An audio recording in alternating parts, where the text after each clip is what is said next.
പരിശുദ്ധ പരമദിവ്യകാരുണ്യത്തിന് നേരവും ആരാധനയും സ്തുതിയും പുകഴ്ചയും ഉണ്ടായിരിക്കട്ടെ. പരിശുദ്ധ പരമദിവ്യകാരുണ്യത്തിന് നേരവും ആരാധനയും സ്തുതിയും പുകഴ്ചയും ഉണ്ടായിരിക്കട്ടെ. എൻ്റെ പ്രിയപ്പെട്ടവരെ,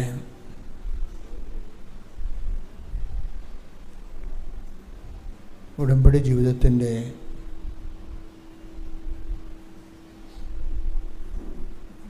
പ്രധാന ലക്ഷ്യങ്ങളിലൊന്ന്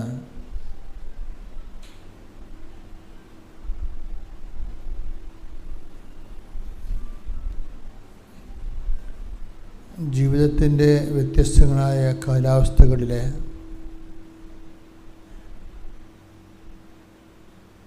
മനുഷ്യന് അനുഭവപ്പെടുന്ന പ്രതിസന്ധികൾ, അതിനെ സുവിശേഷ വിഹിതമായി കൈകാര്യം ചെയ്യാനുള്ള പഠന മുറകളാണ് ഉടമ്പടിയിലുള്ളത്.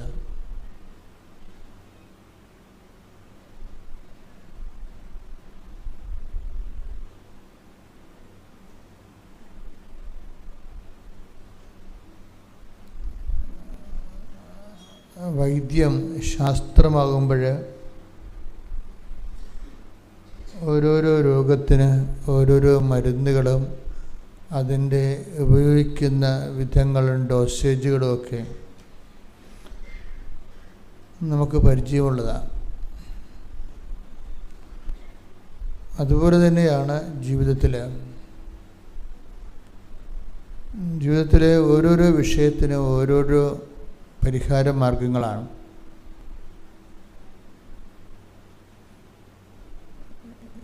ഈ പരിഹാര മാർഗങ്ങൾ അതിൽ തന്നെ വളരെ വ്യക്തവും കൃത്യവുമാണ്. ഉടമ്പടിയിൽ വരുന്ന ഒരു ബിഗ് പോയിൻ്റ്, എല്ലാത്തിനും അതിൻ്റെ സ്ട്രെങ്ത്തും ഉണ്ടാവും, വീക്ക്നെസ്സും ഉണ്ടാവും. ഇപ്പം നമ്മൾ ഒരു കാര്യത്തിന് വേണ്ടി തുനിഞ്ഞിറങ്ങുമ്പോൾ നമ്മൾ പേഴ്സണൽ അസസ്മെൻറ്റ് നടത്തും, വ്യക്തിപരമായൊരു വിലയിരുത്തൽ, ഈ വിഷയം അഭിമുഖീകരിക്കാനുള്ള നമ്മുടെ സ്ട്രെങ്ത് എന്താണ്, നമ്മുടെ വീക്ക്നെസ് എന്താണ്, നമ്മൾ അസസ് ചെയ്യും. നമുക്ക് അതിനുള്ള പവർ എന്താണ്, എവിടെയാണ് നമുക്ക്. ഇപ്പോൾ പഠനത്തിൻ്റെ കാര്യം തന്നെ ശരി പറയും, അച്ഛാ എനിക്ക് സ്പീക്ക് ചെയ്യാൻ പറ്റും, പക്ഷെ അവർ പറയണത് എനിക്ക് കേൾക്കാൻ എനിക്ക് കൃത്യമായിട്ട് കിട്ടത്തില്ലെന്ന് പറയും. അതുകൊണ്ട് ഹിയറിങ്ങിന് ഞാൻ പോവും. ഞാൻ റൈറ്റിങ്ങിന് ഓക്കെയാണ്. അതുപോലെ തന്നെ IELTSൻ്റെ സ്പീക്കിങ്ങിന് ഞാൻ ഓക്കെയാണ്, റീഡിങ്ങിന് ഞാൻ ഓക്കെയാണ്. പക്ഷേ അവരുടെ ഫോണറ്റിക്സ് എനിക്ക് മനസ്സിലാവണില്ല, അതുകൊണ്ട് റീഡിങ്ങിന് എനിക്ക് ക്യാച്ച് ചെയ്യാൻ പറ്റണില്ല എന്ന് പറയും. അതാണ് നമ്മുടെ വീക്ക്നെസ്. അപ്പോൾ സ്ട്രെങ്ത് എന്ന് പറയണത് നമ്മൾ ഓക്കെ ആണെന്ന് പറയുന്നതെല്ലാം നമ്മുടെ സ്ട്രെങ്താണ്. ഉടമ്പടിയിലും ഇതുപോലെ സ്ട്രെങ്ത് ആൻഡ് വീക്ക്നെസ് ഉണ്ട്. പ്രാർത്ഥനയ്ക്ക് നമ്മൾ ഓക്കെയാണ്, നമ്മൾ സ്ട്രെങ്ത് ഉണ്ട്, നമ്മൾ പ്രാർത്ഥിക്കും. ഉടമ്പടി മിനിമം പ്രാർത്ഥനയേ ഉള്ളൂ. അപ്പം നിങ്ങൾ തന്നെ ഓർക്കും, ഇത്രയും കൊച്ചു പ്രാർത്ഥനയല്ലേ ഉള്ളൂ, ഇതുകൊണ്ട് വലിയ കാര്യങ്ങൾ എങ്ങനെ ചെയ്യാനാണെന്ന് നിങ്ങൾ ഓർക്കും. ആ പ്രാർത്ഥനയുടെ ഡോസേജ് അതിൽ 20% ഉള്ളൂ. ബാക്കി 30% കാരുണ്യ പ്രവൃത്തികളാണ്. 50% ഇവാഞ്ചലൈസേഷനാണ്, സുവിശേഷ വിശ്വാസ കൈമാറ്റമാണ്. എപ്പോഴും ഞാൻ പറയുന്നു, എല്ലാ ദിവസവും ഞാൻ പറയുന്നുണ്ട്, നിങ്ങളിതിനെ മുഴുവൻ ഒരു പ്രാർത്ഥനയാക്കി അങ്ങോട്ട് കൺവേർട്ട് ചെയ്യും. 80% പ്രാർത്ഥനയാക്കും. കാര്യം നമ്മൾ പരിചയിച്ചത് അതാണ്. പക്ഷെ ഉടമ്പടി വരുമ്പോൾ ഉണ്ടാകുന്ന ഒരു പ്രശ്നം, ഇതിൻ്റെ ഫോർമാറ്റ് നേരെ ഓപ്പോസിറ്റ് ചേഞ്ച് ചെയ്യുന്നുണ്ട്.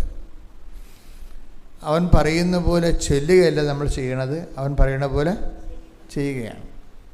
അതിൻ്റെ കാരണം അതൊരു ഫോർമുലയാണ്. മനുഷ്യൻ രക്ഷപ്പെടാനും ഇല്ലായ്മയിൽ നിന്ന് രക്ഷപ്പെടാൻ വേണ്ടി പരിശുദ്ധ അമ്മയിലൂടെ ദൈവം വെളിപ്പെടുത്തിയ ഒരു പദ്ധതിയാണ്. അവൻ പറയുന്ന പോലെ ചെയ്യുക. അത് എത്രയോ വർഷമായിട്ട് സഭയിൽ ആ വചനം സുവിശേഷം വായിക്കുന്നതാണ്.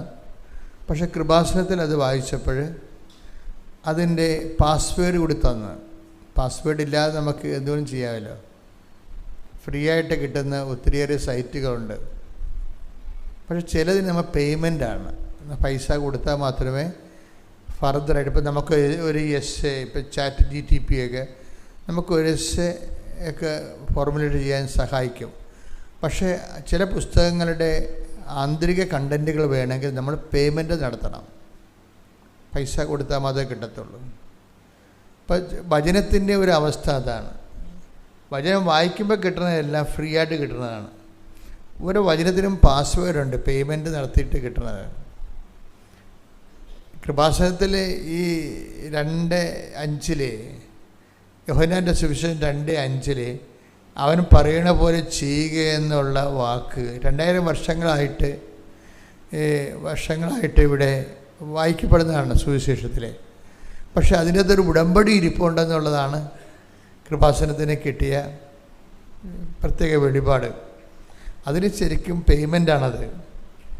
അതെന്ത് പേയ്മെൻറ്റെന്ന് വെച്ച് കഴിഞ്ഞാൽ ഞങ്ങളിവിടെ ചെയ്തത് 2003 ഒരു വർഷം മുഴുവനും അഖണ്ഡ ജപമാല 1000 മണി ജപമാല 6 ദിവസത്തെ മഴയെന്നൊക്കെ പറഞ്ഞ പോലെ 6 ദിവസത്തെ കൊന്തമുണ്ടായിരുന്നു ഇവിടെ. രാത്രിയും പകലും ജപമാല ചെല്ലും. 1 മണിക്കൂർ പോലും 1 മിനിറ്റ് പോലും കളയാതെ രാത്രിയും പകലും തോരാതെ ഇങ്ങനെ ജപമാല ചെല്ലുമായിരുന്നു. ഇവിടെ ഒരു കൂടാരമൊക്കെ കെട്ടിയിട്ട് അതിൻ്റെ അകത്തിരുന്ന് ഓരോരോ ഗ്രൂപ്പുകൾ വന്ന് അണമുറിയാതെ ഇങ്ങനെ ജപമാല ചെല്ലുമായിരുന്നു 2003. അത് ഒക്ടോബർ മാസം 25-ാം തീയതിയാണ് തുടങ്ങിയത്. പിറ്റേ കൊല്ലം ഒക്ടോബർ മാസത്തിലാണ് അത് തീരണത്. 2004 ആണ് ആ അണമുറിയാത്ത ജപമാല തീരണത്. അതിനുശേഷം 2004 ഒക്ടോബർ 25-ന് തീരുമ്പോൾ ഡിസംബർ ആയപ്പോൾ മാതാവ് പ്രത്യക്ഷപ്പെട്ടു. മാതാവ് പ്രത്യക്ഷപ്പെട്ടെങ്കിലും ദുരന്തം ഉണ്ടാകാൻ പോണ് പ്രാർത്ഥിക്കണമെന്നാണ് അമ്മ പറഞ്ഞത്. അപ്പോൾ സമയഘടികാരം നെഞ്ചിൽ ചാർത്തി സിൽവർ ഗ്രേയിലാണ് അമ്മ പ്രത്യക്ഷപ്പെടുന്നത്. ഇതിൻ്റെ വലിയ ഒരു ഇമ്പാക്റ്റ് ആ ദിവസങ്ങളിൽ ഇല്ലാതിരുന്നത്. എനിക്കാണെങ്കിൽ ഇത് ഇങ്ങനെ ലോകം മുഴുവൻ വ്യാപിപ്പിക്കേണ്ട ഒരു കാര്യമായിട്ട് തോന്നിയില്ല. തോന്നുന്നത് വെച്ചാൽ ആ പരുവക്കേടായിരുന്നു അന്നത്തെ കാലം. അതൊക്കെ ഇവിടെയൊക്കെ ഇത് തുടങ്ങി വരുന്നൊരു സമയമാണ്. അപ്പം അതുകൊണ്ട് സഭയിൽ നിന്ന് ചോദ്യങ്ങളുണ്ടാവും. ഇത് ആൾക്കാരെ കൂട്ടാൻ വേണ്ടി നിങ്ങൾ വല്ല തരികിട പരിപാടിയും കാണിക്കണമെന്ന് വിചാരിച്ചുകൊണ്ട്, അപ്പോൾ എനിക്ക് ആ വിഷയത്തിൽ വല്ല സസ്പെൻഷനൊക്കെ വരുമെന്ന് വിചാരിച്ചുകൊണ്ട് ഞാനത് മിണ്ടാതെ അങ്ങനെ നടന്നു. ഈ ജനങ്ങളോട് പറഞ്ഞ് നമ്മൾ പ്രത്യക്ഷപ്പെട്ട കാര്യമെങ്കിലും പ്രചരിപ്പിച്ചില്ല. പിന്നെ 10 കൊല്ലം കഴിഞ്ഞ് 2014 അവസാനമായപ്പോൾ സെപ്റ്റംബർ ആയപ്പോൾ വാടിപ്പെട്ടി പോയി. അവിടെ വെച്ചാണ് എനിക്കവിടെ കയറാൻ പറ്റാത്ത അമ്മയുടെ സന്നിധാനം, അവിടെ മാതാവ് പ്രത്യക്ഷപ്പെട്ടതാണ്. അപ്പോൾ അവിടെ സന്നിധാനത്തിൽ കയറാൻ പറ്റാത്ത ഒരു മാനസികാവസ്ഥ വന്ന് ഞാൻ ഡൗണായിട്ട് അങ്ങനെ പുറത്ത് നിൽക്കുകയാണ്. വിജയകുമാറിനെ കൊണ്ട് ഞാൻ നേർച്ച ഇടിച്ചിട്ട് തിരിച്ചു പോന്നു. വിജയകുമാർ എന്നോട് ചോദിച്ചു എന്തുകൊണ്ടാണ് ഈ അച്ഛൻ കയറാത്തത്. അപ്പോൾ ഞാൻ പറഞ്ഞു എനിക്കിവിടെ കയറാൻ അനുവാദമില്ലെന്ന് പറയണം അമ്മ. ഇതിനേക്കാൾ വ്യക്തമായിട്ടാണ് കൃപാസനത്തിൽ പ്രത്യക്ഷപ്പെട്ടത്. നീ അത് പൂത്തിവെച്ചിരിക്കുന്ന കാരണം നിനക്ക് മരണസമയത്ത് ഇതിന് ഉത്തിരിപ്പ് കടവുണ്ടാകുമെന്ന്. കാര്യം അതെനിക്ക് പേടിയായിപ്പോയി. ഈ പ്രത്യക്ഷീകരണം ഇവിടെ പ്രഖ്യാപിക്കേണ്ട കാരണം ഇത്രയും എനിക്ക് വേറെ പ്രശ്നങ്ങളൊന്നുമില്ലായിരുന്നു. അതായത് എൻ്റെ മരണസമയത്ത് ദൈവം നടത്തിയ ഈ വലിയ കാര്യം ലോകത്തോട് പറയാതെ മരിച്ചാൽ അത് ഉത്തിരിപ്പ് കടമാകുമെന്ന് പറഞ്ഞപ്പോഴാണ് ഞാൻ പിന്നെ മുമ്പും പുറകും നോക്കാതെ ഇവിടെ വന്ന് 2015 അമ്മയെ പ്രതിഷ്ഠിച്ച്. അന്ന് പ്രതിഷ്ഠിച്ച മാതാവാണ് അവിടെ ഇരിക്കുന്നത്. അതായത് കൃപാസന മാതാവല്ല, ലൂർദ് മാതാവിൻ്റെ രൂപമാണ് നമ്മുടെ ഉണ്ടായിരുന്നത്. പിന്നീട് ഞാനൊരു രൂപം എനിക്ക് മനസ്സിലായില്ല, ഈ പൂർണ്ണ ലൈൻ അത് മോശമാണ്, ദൈവം വളരെ ശ്രദ്ധയോടുകൂടിയാണ് വിഷയം കൈകാര്യം ചെയ്യണതെന്ന് മനസ്സിലായപ്പോൾ ഞാൻ ന്യൂട്രലായിട്ട് ആദ്യം ഒരു മാതാവ് 1987 എൻ്റെ മുറിയിൽ കൊണ്ടുവന്നായിരുന്നു. അന്ന് മുതലാണ് ഞാൻ മാതാവിലേക്ക് കുറച്ച് അടുത്തത്. ഞാൻ പ്രൈവറ്റ് പേഴ്സണൽ ജപമാലയൊക്കെ ചെല്ലാൻ തുടങ്ങിയത് അവിടെ വെച്ചാണ്. ഞാൻ ഈ മാതാവിൻ്റെ രൂപം കൊണ്ട് ചമ്പക്കുളത്ത് കൊടുത്തും പറഞ്ഞ് ഞാനൊരു മാതാവിനെ കൃപാസനത്തിൽ കണ്ടായിരുന്നു. അത് സിൽവർ ഗ്രേ ആണ്, നടുക്ക് ക്രോക്ക് ഉണ്ടായിരുന്നു, 10-8 സൂചി കാണിച്ചിരുന്നു. എനിക്ക് ആ മാതാവിൻ്റെ രൂപം പോലെ അത് എനിക്ക് പറഞ്ഞു തരാനേ പറ്റത്തുള്ളൂ. അതുകൊണ്ട് എൻ്റെ കയ്യിലുള്ള രൂപം ഇതാണെന്ന് പറഞ്ഞ് ഞാനത് കൊടുത്തു. ചപ്പക്കുളത്ത് കൂടെ കൊടുത്തിട്ട് ഈ രൂപം ചെയ്യാൻ വേണ്ടി പറഞ്ഞു. അപ്പോൾ അതൊരു അങ്ങനെ ഒന്നും ഒരു ശില്പിയോട് പറയാൻ പറ്റത്തില്ല. അച്ഛന് വട്ടാണെന്ന് തോന്നും. കാര്യം ഞാൻ മനസ്സിലുള്ള രൂപം നിങ്ങൾ ചെയ്യണമെന്ന് പറഞ്ഞാൽ എങ്ങനെ ശരിയാണ്? എൻ്റെ മനസ്സിലുള്ള രൂപമേ നിങ്ങൾ ചെയ്യണം. നിങ്ങൾക്കൊരു മോഡൽ വേണമെങ്കിൽ എൻ്റെ കയ്യിൽ എന്നെ അമ്മയിലേക്ക് നയിച്ചൊരു രൂപമുണ്ട്, അത് ഇത് കൊണ്ടുവന്നു. എൻ്റെ അത് മൊബൈൽ അതിൻ്റെ പടങ്ങളെല്ലാം എടുത്ത് എന്തൊരു മാതാവിൻ്റെ രൂപം ഉണ്ടാക്കി. 1 കൊല്ലം കൊണ്ടാണ് ഈ രൂപം ഉണ്ടാക്കിയത്. അപ്പോൾ ചമ്പക്കുളത്ത് ഞാനൊരു ദിവസം ചെല്ലുമ്പോൾ തെങ്ങിൻ ചവിട്ടി ഈ രൂപം ഇരിപ്പുണ്ട് അവിടെ ഉണ്ടാക്കി വെച്ചിട്ട് വെയിലത്ത് വെച്ചതല്ലാതെ ആ ശില്പിയുടെ മുറി സ്ഥലമില്ലായിരുന്നു. അത് കാരണം അടുത്തടുത്ത് ഓർഡർ വന്നപ്പോൾ മാതാവിനെ അവർ പുറത്ത് വെച്ച്. അപ്പോൾ ഞാൻ ചെല്ലുമ്പോൾ വലിയ മാതാവല്ലേ പുറത്തിരിപ്പുണ്ട്. അപ്പോൾ ഞാനും തങ്കച്ചേനും സണ്ണിച്ചേട്ടനും കൂടി അവിടെ ചെല്ലുമ്പോൾ മാതാവിനൊക്കെ ഉണ്ട്. മാതാവ് തങ്കച്ചേട്ടൻ പറഞ്ഞ് ഇത് മാതാവാണെന്ന് എന്നോട് ചോദിച്ചു. കാര്യം അന്ന് വേറെ ലുക്കായിരുന്നു. ഇന്ന് നിങ്ങൾ കാണുന്ന കൃപാസന മാതാവ് എൻ്റെ ലുക്കല്ലായിരുന്നു. ഇങ്ങനെ ഇത് ചോദിച്ചപ്പോൾ എനിക്കും തോന്നി, എനിക്കൊരു സംശയം തോന്നി, എന്തിങ്ങനെ ഇത് ചോദിച്ചല്ല, ഇങ്ങനെയല്ല ഞാൻ ഉദ്ദേശിച്ചതെന്ന്. പക്ഷേ ഞാൻ ഇവിടെ കൊണ്ടുവന്ന് മാതാവിനെ വെച്ചതിന് ശേഷം ഇതുപോലെയൊക്കെയുള്ള ഒരു സെറ്റപ്പ് ഉണ്ടാക്കി. അപ്പോൾ ഞാൻ ഈ പള്ളിയിലിരിക്കുകയാണ്. മാതാവിനെ കൊണ്ടുവന്ന് വെച്ചതിന് ശേഷം ഞാനൊരു ദിവസം സന്ധ്യയ്ക്ക് ഇവിടെ വന്ന് സന്ധ്യയ്ക്ക് ഇടുന്നപ്പോൾ ഇവിടെയെല്ലാം ഇരുട്ടാണ്.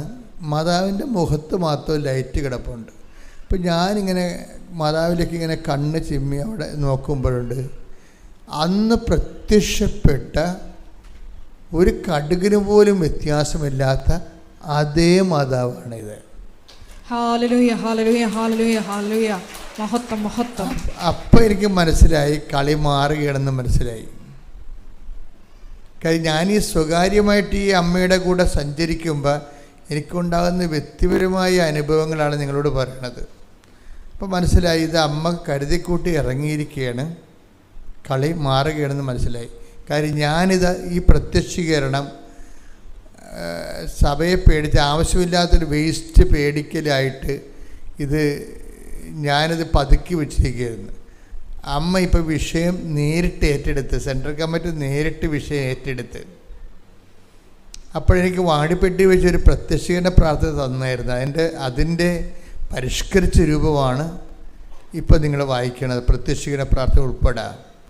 അവിടെ അമ്മയുടെ പ്രത്യക്ഷീകരണത്തിൻ്റെ അകത്ത് ഈ പ്രകൃതിയും ഇപ്പം കാർബണിൻ്റെ കളറല്ലേ ശരിക്കും പറഞ്ഞാൽ, കരിമേഘങ്ങളുടെ ഒരുതരം കളറ്, കലുഷിതമായ അന്ത്യകാലത്തിൻ്റെ നിറമാണ്. ഈ അന്ത്യകാലത്തിൻ്റെ നിറം, സമയത്തിൻ്റെ ചുരുക്കവും എല്ലാം ഈ വല്ലാത്ത വിഷയങ്ങളാണ്. ഇന്നുവരെ പ്രത്യക്ഷപ്പെട്ടിട്ടുള്ള പ്രത്യക്ഷീകരണങ്ങളിൽ ടോപ്പ് സീരിയസ് ആയിട്ടുള്ള ഡീപ്പായിട്ടുള്ളൊരു വിഷയമാണിത്. അതനുസരിച്ച് തന്നെ വല്ലാത്ത അനുഭവങ്ങൾ വരാൻ തുടങ്ങി ആൾക്കാർക്ക്. ഈ പ്രത്യക്ഷീകരണ പ്രാർത്ഥന ചൊല്ലി അതിൻ്റെ പേരിൽ അമ്മ ആഗ്രഹിക്കുന്ന ഒരു കൃപാവര പദ്ധതി, അതായിരുന്നു ആദ്യത്തെ പ്രത്യക്ഷ പ്രാർത്ഥന. അമ്മ ആഗ്രഹിക്കുന്ന ഒരു കൃപാവര പദ്ധതി കൃപാസനത്തിലും ഞങ്ങളുടെ കുടുംബത്തിലും നിറവേറാൻ ഇടയാക്കണമേ. അതാണ് വാടിപ്പെട്ടി വെച്ച് കിട്ടിയ പ്രത്യക്ഷ പ്രാർത്ഥന. അതിൻ്റെ അകത്ത് 8-10 ലൈനേ ഉള്ളൂ. അപ്പോൾ കൃപാവര പദ്ധതി കിട്ടിക്കഴിഞ്ഞപ്പോഴാണ് നമ്മൾ പിന്നീട് ആ പ്രാർത്ഥന മാറ്റിയിട്ട് പുതിയ പ്രാർത്ഥന ചെയ്തു തന്നത്. ഇപ്പോഴത്തെ പ്രാർത്ഥന ആദ്യത്തെ പ്രാർത്ഥനയല്ല. വാടിപ്പെട്ടി വെച്ച് കിട്ടിയ പ്രാർത്ഥനയിൽ അമ്മ ആഗ്രഹിക്കുന്ന ഒരു കൃപാവര പദ്ധതി കൃപാസനത്തിലും ഞങ്ങളുടെ കുടുംബത്തിലും നിറവേറാൻ ഇടയാക്കണമെന്നാണ്. അത് മാത്രം പ്രാർത്ഥിച്ച് 6 മാസം പ്രാർത്ഥിച്ച്, ആയിരക്കണക്കിന് മനുഷ്യർ പ്രാർത്ഥിച്ച് അമ്മ ആഗ്രഹിക്കുന്ന കൃപാവര പദ്ധതി കൃപാസനത്തിലും ഞങ്ങളുടെ കുടുംബത്തിലും നിറവേറാൻ ഇടയാക്കണമേ. അങ്ങനെ 6 മാസം പ്രാർത്ഥിച്ച് ഒരു ദിവസം വേളാങ്കണ്ണിയിൽ 90 ജപമാല ചൊല്ലിക്കൊണ്ട് നിൽക്കുമ്പോഴാണ് ഈ വിജയകുമാർ പറയണത്, എഗ്രിമെൻ്റ് എന്താണ് വെച്ചാന്ന് ചോദിച്ചു. എഗ്രിമെൻ്റ് ഞാൻ പറഞ്ഞു എന്താണ്? അല്ല, എഗ്രിമെൻ്റ് അത് നമ്മൾ തിരിച്ചു പോകാൻ നേരത്തെ എഗ്രിമെൻ്റ് അത് അമ്മ പറയുന്നു എന്ന് പറഞ്ഞു. അപ്പോൾ എനിക്ക് മനസ്സിലായി, എനിക്കുള്ള മെസ്സേജാണ് അതെന്ന് മനസ്സിലായി. അപ്പം ഞാൻ പറഞ്ഞു, സാറേ അത് എഗ്രിമെൻ്റ് അല്ല, അത് ഉടമ്പടിയാണെന്ന് പറഞ്ഞു. കാര്യം പരിശുദ്ധാത്മാവ് ഉടനെ അത് വ്യാഖ്യാനപരം കിട്ടി. അതിൻ്റെ സാറിന് എഗ്രിമെൻ്റ് എന്നാണ് പറഞ്ഞെങ്കിലും എനിക്ക് വ്യാഖ്യാനപരം കിട്ടി. വ്യാഖ്യാനപരം കിട്ടി കഴിഞ്ഞപ്പോൾ ഞാൻ സാർ അത് എഗ്രിമെൻ്റ് അല്ല, അത് ഉടമ്പടിയാണ്. ഉടമ്പടിയാണെന്ന് പറഞ്ഞാൽ പിന്നെയൊക്കെ പറഞ്ഞത് ഓർമ്മയുള്ളൂ. പിന്നെ വിഷയം സീൻ ഉടനെ ചേഞ്ചാവും. എന്നിട്ട് ഉടനെ ഞാൻ പറയും, സാറേ പേപ്പർ കീറിയെടുത്തേ. അപ്പോൾ സാർ ഉടനെ താഴെ ഇരുന്ന് കെട്ടിയും പൊട്ടി പോരാൻ പോകുകയായിരുന്നു. രണ്ടാമത് സൂൾക്ക് ബാഗ് തുറന്ന് പേപ്പർ എടുത്ത് ഒരു പേപ്പർ എനിക്കും തന്ന് ഒരു പേപ്പർ സാറിനും എടുത്ത് ഞാൻ കിഴക്കോട്ട് പോയി വേഗലമാതാവിൻ്റെ മുമ്പിൽ പോയി 4 കൊന്തയില്ലേ. ഞാൻ പറഞ്ഞു, ഇപ്പം അമ്മ കുറേ കാര്യങ്ങൾ നിങ്ങളോട് സംസാരിക്കും, ഇത് നിങ്ങൾ എഴുതി വെക്കാൻ പറഞ്ഞു. ആ പേപ്പർ അദ്ദേഹത്തിന് കൊടുത്ത് എനിക്ക് തന്ന പേപ്പറും കൊണ്ട് ഞാൻ കിഴക്കോട്ട് പോയി 4 കൊന്തയില്ലേ. 4 കൊന്തയില്ലേ. അപ്പോൾ എന്നോട് കുറേ കാര്യങ്ങൾ പറഞ്ഞു. അതെല്ലാം ഞാൻ നിറച്ച് എഴുതിയെടുത്തുകൊണ്ട് തിരിച്ച് ഇങ്ങേടുത്ത് 4 കൊന്തയും കഴിഞ്ഞ് ഇങ്ങേടുത്ത് വരുമ്പോൾ ഇങ്ങനെ വിഷണ്ണനായിരിക്കുക. ഞാൻ പറഞ്ഞു, എന്നാ പറ്റി? അമ്മ തന്ന് എഴുതിയ കാര്യങ്ങളൊക്കെ നിറച്ചുകൊണ്ട് പുള്ളിയുടെ പേപ്പറെ. പക്ഷെ അതെല്ലാം പാപങ്ങളെക്കുറിച്ചാണ് പറയണത്. എൻ്റെ കയ്യിലുള്ളത് മുഴുവൻ ബ്ലെസ്സിങ്സാണ്, നിറച്ച് ബ്ലെസ്സിങ്സ്. അപ്പോൾ ഇത് തമ്മിൽ ഒക്കണില്ല. പുള്ളിയുടെ കയ്യിലുള്ളത് പാപം, എൻ്റെ കയ്യിലുള്ള ബ്ലെസ്സിങ്സ്. ഞാനിങ്ങനെ കുറച്ച് നിറച്ച് വെച്ചിട്ട് വിശ്വാസപ്രമാണം ഞങ്ങൾ ഒരുമിച്ച് ചൊല്ലി. മലയാള പള്ളിയിൽ നിന്നുകൊണ്ട് വിശ്വാസപ്രമാണം ചൊല്ലി.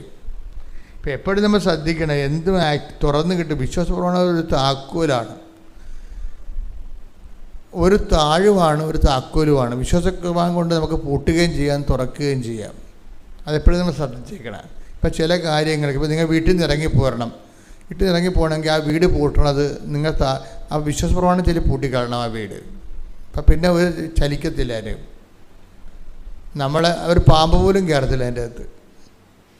അതുപോലെ തന്നെയാണ് തുറക്കണതും.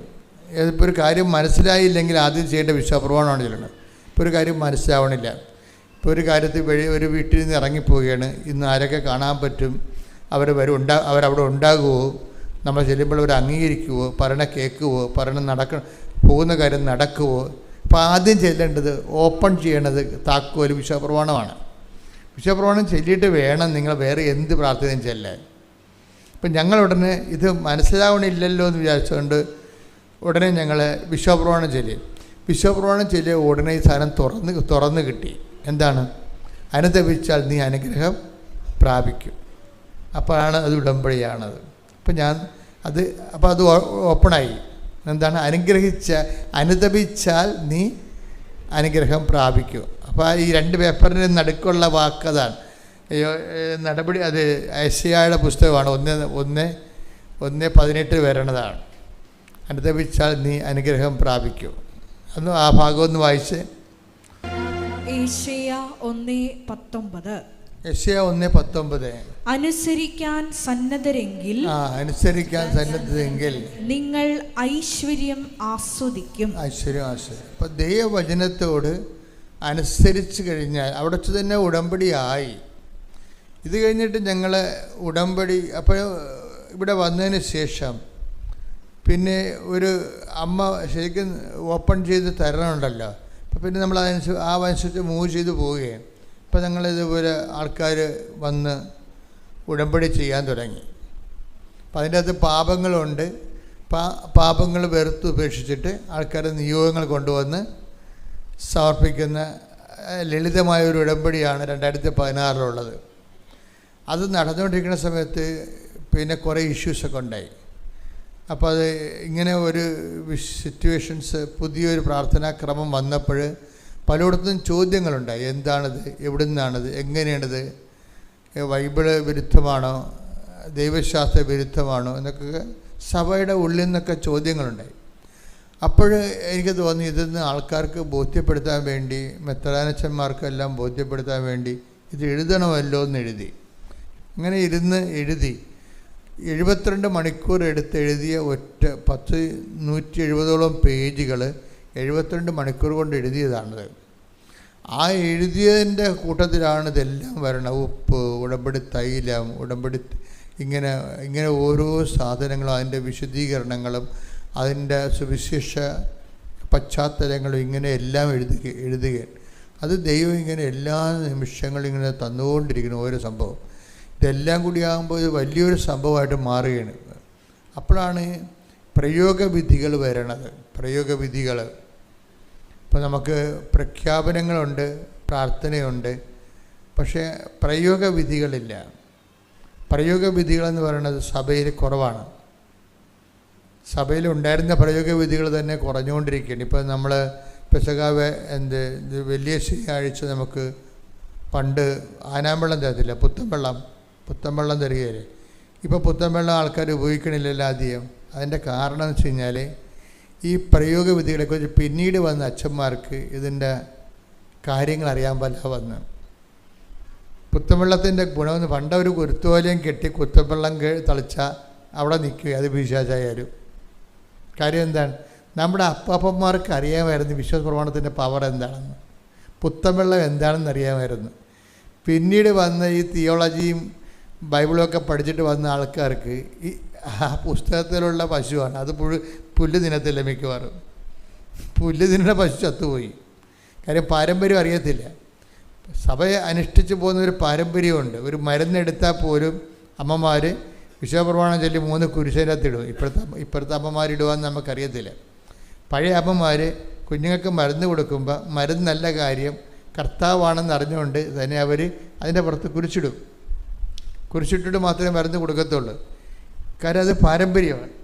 അത് അനുഷ്ഠിച്ചിരുന്ന ഒരു കാലവും ആ ഒരു തലമുറയൊക്കെ മണ്ണടിഞ്ഞു പോയി. സഭയുടെ അകത്തും പുറത്തും ഈ മണ്ണിടിച്ചിൽ ഉണ്ടായിട്ടുണ്ട്. പാരമ്പര്യം ആവശ്യമില്ലാത്ത പാരമ്പര്യത്തെക്കുറിച്ച് കോയ്മ നടിക്കാൻ വേണ്ടി കൊട്ടിഘോഷിക്കണമെന്നല്ലാതെ ദൈവികമായ അനുഭവ വിശ്വാസ തലങ്ങളെ കൈമാറുന്ന പാരമ്പര്യങ്ങളാണ് നമുക്ക് നഷ്ടപ്പെട്ടത്. നമുക്ക് സമുദായ മേൽക്കോയ്മയ്ക്ക് വേണ്ടിയുള്ള കൊട്ടിഘോഷങ്ങൾ ആണിപ്പോൾ നടക്കുന്നത്. മറിച്ച് വേണ്ടത് വിശ്വാസ പാരമ്പര്യങ്ങളായിരുന്നു നമുക്കുണ്ടായിരുന്നത്. അത് ആ ഒരു തലമുറ മൺമറഞ്ഞ് പോയിക്കൊണ്ടിരിക്കുകയാണ്. കാര്യം അത് പ്രയോഗവിധികളുടെ ഒരു കാലമായിരുന്നു. എന്തും ദൈവത്തെ പ്രയോഗിക്കും. പുത്തൻവെള്ളമാണെങ്കിലും എന്ത് വിഷയമായാലും അതുകൊണ്ട് തളിക്കും. അതാണ് പ്രയോഗം എന്ന് പറയുന്നത്. അപ്പോൾ ഈ ഉടമ്പടി വന്നപ്പോൾ വീണ്ടും പ്രയോഗവിധികൾ തിരിച്ചു വന്ന്. ഉപ്പ്, ഉടമ്പടി തൈലം, അല്ലേ, ഉടമ്പടി കാശ്രൂപം, എന്തെല്ലാം പ്രയോഗവിധികളാണ്. അത് വിശ്വാസത്തിൻ്റെ തന്നെ വേറെ ഒരു എക്സ്പ്രഷനാണ്. അത് പ്രയോഗവിധികളെന്ന് പറയണത്. വിശ്വാസത്തിൻ്റെ എക്സ്പ്രഷൻസിൽ ഒന്ന് പ്രാർത്ഥന, രണ്ടാമത്തത് പ്രഖ്യാപനം അല്ലെങ്കിൽ പ്രഘോഷണം, മൂന്നാമത്തത് പ്രയോഗം. അപ്പോൾ ഉടമ്പടിയിൽ ഇതെല്ലാം സമൃദ്ധമായി. അതാണ് ഉടമ്പടി സമ്പൂർണ്ണമായ ഒരു ആധ്യാത്മിക ജീവിത രീതിയായിട്ട് ഉയർന്നു വരുന്നതിൻ്റെ കാരണം. വിശ്വാസത്തിൻ്റെ കഴിഞ്ഞ ദിവസങ്ങളിലൊരു സാക്ഷ്യമുണ്ടായി. സാക്ഷ്യം എന്ന് പറയുമ്പോൾ അവരുടെ പേര് എനിക്ക് ഇഷ്ടപ്പെട്ടായിരുന്നു. നല്ല സാക്ഷ്യം. അതായത് നിഷ രാജ എന്നും പറഞ്ഞ് അവർ ഗുജറാത്തിൽ താമസിക്കുകയാണ് വർഷങ്ങളായിട്ട്. രാജ അഗസ്റ്റിൻ, നിഷ രാജ, ഇവർ ഗുജറാത്തിൽ താമസിക്കുകയാണ്. അപ്പോൾ ഇവരുടെ പ്രശ്നമെന്ന് പറയുന്നത് ഇവർക്ക് 20 വർഷമായിട്ട് മക്കളില്ല. 20 വർഷമായിട്ട്. അപ്പം ഇവർ അവസാനത്തെ ചികിത്സ അമൃതയിലാണ്. അമൃതയിലെ ചികിത്സയും കഴിഞ്ഞിട്ട് അമൃത ഇവർക്ക് അതുകൊണ്ട് ശരിയാകഴിഞ്ഞിട്ട് അഹമ്മദാബാദിലെ ഏറ്റവും ടോപ്പ് ആശുപത്രിയിലെ 1ാം നമ്പർ ഡോക്ടറിൻ്റെ അടുത്ത് ഇവർ പോവും. അത് അമൃതയിൽ നിന്ന് ഇവരെ അങ്ങോട്ട് റെക്കമെൻഡ് ചെയ്യണതാണ്. അഹമ്മദാബാദിലെ 1ാം നമ്പർ ഡോക്ടറിൻ്റെ അടുത്ത് പോയിട്ട് അവരിവരെ അക്കോമഡേറ്റ് ചെയ്യും. പക്ഷേ അവരുടെ ഈ 20ാമത്തെ കൊല്ലം അങ്ങേരുടെ ചികിത്സയായിട്ട് ഇവിടെ മക്കളില്ല. പിന്നെ അവർ ചികിത്സ നിർത്തുമ്പോൾ എന്താണ്, 22 ഡോക്ടർമാരുടെ ഫയലാണ് ഇരിക്കണ കയ്യിൽ. ഇത്രയും നാളിനുള്ളിൽ ഇതിനുള്ളിൽ ഒരു പ്രാവശ്യം കുഞ്ഞിനെ 9 മാസം കുഞ്ഞിനെ 9 മാസമുള്ള കുഞ്ഞിനെ പ്രസവിച്ച് വരെ. പക്ഷേ ചത്ത് കിടക്കിയിരുന്നു കൊച്ച്, ചത്താണ് പ്രസവിച്ചത്. പിന്നെ മിസ്കാരേജ് ഉണ്ടായി, 6 പ്രാവശ്യം അബോർഷനായി. കുഞ്ഞുണ്ടാകും, 1-ാം മാസമോ 2-ാം മാസമോ അബോർട്ടായി പോകും. പിന്നെ IVF അങ്ങനെ പല പരിപാടികളൊക്കെ ആയിട്ട് ഇങ്ങനെ ലക്ഷക്കണക്കിന് രൂപയാണ് ഇതിന് മുടക്കണത് ഇങ്ങനെ. എന്നിട്ട് എന്തോ ഒരു എത്ര കാലം ആശുപത്രി കിടപ്പാണ് ഒരു കുഞ്ഞിന് വേണ്ടി, എത്ര കാലത്തെ ആശുപത്രി കിടപ്പാണ്. ലക്ഷക്കണക്കിന് രൂപയാണ് ഇവരിതിനു വേണ്ടി മുടക്കണത്. മുടക്കി 22 ഡോക്ടേഴ്സിൻ്റെ ഫയലാണ് അവിടെ കയ്യിലിടുന്നത്. ഒരു പെട്ടി ഫയലാണ് ഒരു കുഞ്ഞ് ജനിക്കാൻ വേണ്ടി ഒരു വൈദ്യശാസ്ത്രം മുടക്കിയിരിക്കുന്നത്. ഒടുവിലെല്ലാം പരാജയപ്പെട്ട് ഒടുവിൽ കൃപാസനത്തിൽ വരും. കൃപാസനത്തിൽ വരുമ്പോൾ എന്താ സംഭവിക്കണത്? ഒരു ഉടമ്പടി എടുക്കും. ഉടമ്പടി എടുത്തിട്ട് അവിടെ സീരിയസ് ആയിട്ട് എടുക്കണത്. എടുക്കുമ്പോൾ എനിക്ക് കർത്താവ് തന്ന ഒരു പ്രാർത്ഥനയുണ്ട്. എന്താണ്? ഇവർ ഇവിടെ വരുമ്പോൾ, മക്കളില്ലാത്തവർ ഇവിടെ വരുമ്പോൾ അവർക്ക് വേണ്ടിയുള്ള ഒരു എല്ലാത്തിനും വേണ്ടി പ്രാർത്ഥനയുണ്ട്. നിങ്ങൾ വിദേശത്ത് യാത്ര ചെയ്ത് പോകണമെങ്കിൽ കൃപാസനത്തിൽ അമ്മ തന്ന ഒരു പ്രാർത്ഥനയുണ്ട്. ആ പ്രാർത്ഥനയാണ് ചെയ്യണത്. നിങ്ങളുടെ വലത്തും ഇടത്തും വീട്ടിലും വഴിയിലും ജലത്തിലും കരയിലും മുകളിലും ഹൃദയത്തിലും കർത്താവിൻ്റെ സാന്നിധ്യവും സഹവാസവും സ്പർശം ഉണ്ടാവട്ടെ. നിങ്ങളുടെ യാത്ര, നിങ്ങളുടെ അവിചാരിതമായ അപകടങ്ങൾ, ആകസ്മിക സങ്കടങ്ങളിൽ നിന്ന് കർത്താവ് നിങ്ങളെ മോചിപ്പിക്കട്ടെ. അങ്ങനെ തുടങ്ങുന്നൊരു പ്രാർത്ഥനയാണത്. അപ്പോൾ അതെല്ലാം ബ്ലോക്ക് ചെയ്താൽ വരാനുള്ള തകർച്ചകളെ വരെ ബ്ലോക്ക് ചെയ്താൽ പ്രാർത്ഥിക്കണേ. അതുപോലെ തന്നെ മക്കളില്ലാത്തവർക്കൊരു പ്രാർത്ഥനയുണ്ട്. മക്കളില്ലാത്തവർ പ്രാർത്ഥന, നിങ്ങളുടെ രക്തത്തിൽ പറയുന്ന കുഞ്ഞുമായ കൃപാസന അൾത്താരെ, എൻ്റെ 39 വർഷത്തെ പൗരോഹിത്യത്തിൻ്റെ യോഗ്യതയായ കൃപാസന അൾത്താരെ പ്രത്യക്ഷപ്പെട്ട മാതാവിൻ്റെ പ്രത്യക്ഷീകരണത്തിൻ്റെ സ്ഥിരീകരണത്തെ നിൻ്റെ രക്തത്തിൽ പറയുന്ന കുഞ്ഞുമായി അൾത്താരെ കയറാൻ കർത്താവ് നിന്നെ അനുവദിക്കട്ടെ. അതാണ് പ്രാർത്ഥന. അതെല്ലാവർക്കും കൊടുക്കണം. അത് ഞാൻ എഴുതിയുണ്ടാക്കിയത്, ഇങ്ങനെ ചിന്തിച്ചുണ്ടാക്കിയതല്ല. അതിങ്ങനെ ആൾക്കാരെ കാണുമ്പോൾ പരിശുദ്ധാത്മാവ് തരും ഓരോ പ്രാർത്ഥനകൾ. അതിപ്പോൾ അതെല്ലാം ഓരോ പ്രാർത്ഥനയായിരിക്കും. അതൊന്നും പ്രിൻ്റ് ചെയ്ത് വെച്ചിട്ടില്ല. അങ്ങനെ പ്രിൻ്റ് ചെയ്ത് ആൾക്കാർക്ക് കൊടുക്കുന്ന പ്രാർത്ഥന അല്ലത്. അൾത്താരയിൽ അഭിഷേക വിധി പ്രകാരം ആ വ്യക്തികൾക്ക് ഉണ്ടാകുന്ന പ്രത്യേക വിഷയത്തിന് വേണ്ടി ദൈവം നൽകുന്ന പ്രത്യേക പ്രാർത്ഥന. പക്ഷേ അത് ഇവർക്ക് അഭിഷേകമായി. ഈ നിഷരാജ എന്ന് പറഞ്ഞ ലേഡിക്ക് 20 വർഷത്തെ ഈ പ്രസവയാത്ര, ഗർഭം ഒരു കുഞ്ഞിന് വേണ്ടിയുള്ള ഈ രക്തസാക്ഷിത്വ യാത്രയിൽ അവസാനം കിട്ടിയ ഈ പ്രാർത്ഥന അവർക്ക് അഭിഷേകമായി. അറിവാണ് നമുക്കെല്ലാവരും കിട്ടുന്നത്. അത് അഭിഷേക വിധിയിലേക്ക് ചെല്ലുമ്പോൾ ആന്തരിക ബോധ്യം കിട്ടും. അറിവിന് ഭൗതിക ബോധ്യമേ കിട്ടത്തുള്ളൂ. അഭിഷേകത്തിന് ആന്തരിക ബോധ്യം കിട്ടും. അപ്പം നിഷാരാജയ്ക്ക് 39 കൊല്ലത്തെ പൗരോഹിത്യത്തിൻ്റെ യോഗ്യതയാൽ കൃപാസന അൾത്താരെ ജീവനോടെ പ്രത്യക്ഷപ്പെട്ട പരിശുദ്ധമ്മയുടെ പ്രത്യക്ഷീകരണത്തെ സ്ഥിരീകരണത്തിനായി നിൻ്റെ രക്തത്തിൽ പറയുന്ന കുഞ്ഞുമായി അൾത്താരെ കയറാൻ കർത്താവ് നിന്നെ അനുഗ്രഹിക്കട്ടെ എന്ന് പറഞ്ഞ് പുരോഹിത വിധി പ്രകാരമുള്ള പ്രാർത്ഥനയിൽ ഇവക്ക് അഭിഷേകമായി. അവളെന്ത് ചെയ്യുന്നറിയാവോ? ഇനി നോക്കണ്ട, ഇനി കുഞ്ഞിനെ കിട്ടിയത് തന്നെ. അമ്മ ഈ ആൾക്കാരെ നിനക്ക് കുഞ്ഞിനെ തന്നു കഴിഞ്ഞു എന്നും പറഞ്ഞ് കുഞ്ഞിനെ ജ്ഞാനസ്ഥാനപ്പെടുത്താനുള്ള തിരിയും മേടിച്ചുകൊണ്ടാണ് ഇവൾ ഇവിടുന്ന് പോണത്. എറണാകുളത്ത് പോയി ജ്ഞാനസ്ഥാനത്തിന് സെറ്റുണ്ടല്ലോ, അതാണ് ആ വിശ്വാസത്തിൻ്റെ രീതി എന്ന് പറയുന്നത്.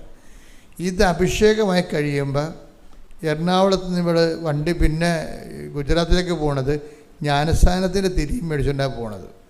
കുഞ്ഞിനെ കിട്ടിക്കഴിഞ്ഞെന്ന് അവൾ ബോധ്യപ്പെട്ട് ഈ ജ്ഞാനസ്ഥാനത്തിൻ്റെ തിരി, അതിൻ്റെ ഹൈലൈറ്റ് അതാണ്.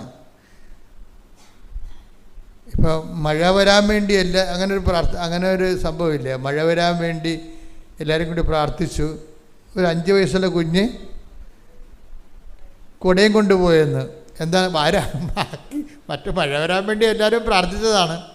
പക്ഷെ മഴ വരുമോ ഇല്ലയെന്ന് ആർക്കും അറിയത്തില്ല. പക്ഷെ കൊച്ചിന് മനസ്സിലായി നമ്മൾ പ്രാർത്ഥിച്ചത് മഴ വരാനല്ലേ, അപ്പം മഴ വരുമല്ല, അപ്പം കുട വേണ്ടേ. അതുപോലെയാണ് ഇവർ ചെയ്തിരിക്കുന്നത്. എന്താണ് ചെയ്തിരിക്കുന്നത്? നിൻ്റെ രക്തത്തിൽ പറഞ്ഞ കുഞ്ഞുമായി അൾത്താരെ കയറാൻ കർത്താവ് നിന്നെ അനുഗ്രഹിക്കട്ടെ എന്നാണ് പറയുന്നത്. അപ്പം ആ ഒരൊറ്റ പ്രാർത്ഥനയ്ക്ക് ഇവർക്ക് അഭിഷേകമായി. അവരെന്ത് ചെയ്ത് ജ്ഞാനസ്ഥാനത്തിൻ്റെ തിരിയും മേടിച്ചുകൊണ്ട് പള്ളി കുഞ്ഞിനെയും കൊണ്ട് പോകുമ്പോൾ നമ്മൾ ഉപയോഗിക്കുന്ന ഈ പൂക്കൾ ചുറ്റിയ തിരിയില്ലേ, നീണ്ടത്തില്ല, അത്രയും വലിയ തിരി, ജ്ഞാനസ്ഥാനത്തിരി, അത് മേടിച്ചുകൊണ്ട് ഇവർ പോയി. അതുപോലെ തന്നെ അവരാഴ്ച പ്രഗ്നൻ്റായി. പക്ഷെ ഇവരറിഞ്ഞില്ല. ഇവർ തിരിച്ച് റാലിക്ക് വന്ന്. റാലിക്ക് വരാൻ കാരണം ഇവർ പോയി കഴിഞ്ഞ് ഇവർക്ക് ഒരു ദിവസം രാത്രി ഈ നിഷ രാജയ്ക്ക് ഒരു സ്വപ്നം ഉണ്ടായി. സ്വപ്നം ഉണ്ടായെന്ന് വെച്ചാൽ ഒരു മാതാവ് എല്ലാവർക്കും മക്കളെ കൊടുത്തുകൊണ്ടിരിക്കുകയാണ്. അപ്പോൾ ഒരു ചോരക്കുഞ്ഞിനെടുത്ത് ഇവളുടെ കയ്യിൽ കൊടുത്ത്. അപ്പോൾ അവൾ പറയണത് അത് കൃപാസനം മാതാവല്ല തന്നതെന്നാണ് പറയണത്. കൃപാസനം മാതാവിൻ്റെ ലക്ഷണമൊക്കെയാണ്, പക്ഷെ ഇത്രയും ചെറുപ്പമല്ല. ഒരു പ്രായമുള്ള കൃപാസനം മാതാവാണ് എനിക്ക് ചോരക്കുഞ്ഞിനെ തന്നത്. അപ്പം അതിൻ്റെ അകത്ത് മാത്രമേ സ്പെല്ലിങ് മിസ്റ്റേക്ക് ഉള്ളൂ, ബാക്കിയെല്ലാം ഓക്കെയാണ്. കൃപാസനം മാതാവ് ഡ്രസ്സുണ്ട്, എല്ലാ കാര്യം ശരിയാണ്. എനിക്ക് കുഞ്ഞിനെ തന്ന കൃപാസനം മാതാവാണ്, പക്ഷേ ഈ കൃപാസനം മാതാവല്ല, അത് ഇത്തിരി പ്രായമുള്ള കൃപാസനം മാതാവ്. ഇത് ഏത് കൃപാസനം മാതാവാണെന്ന് അറിയാൻ പാടില്ലെന്ന്.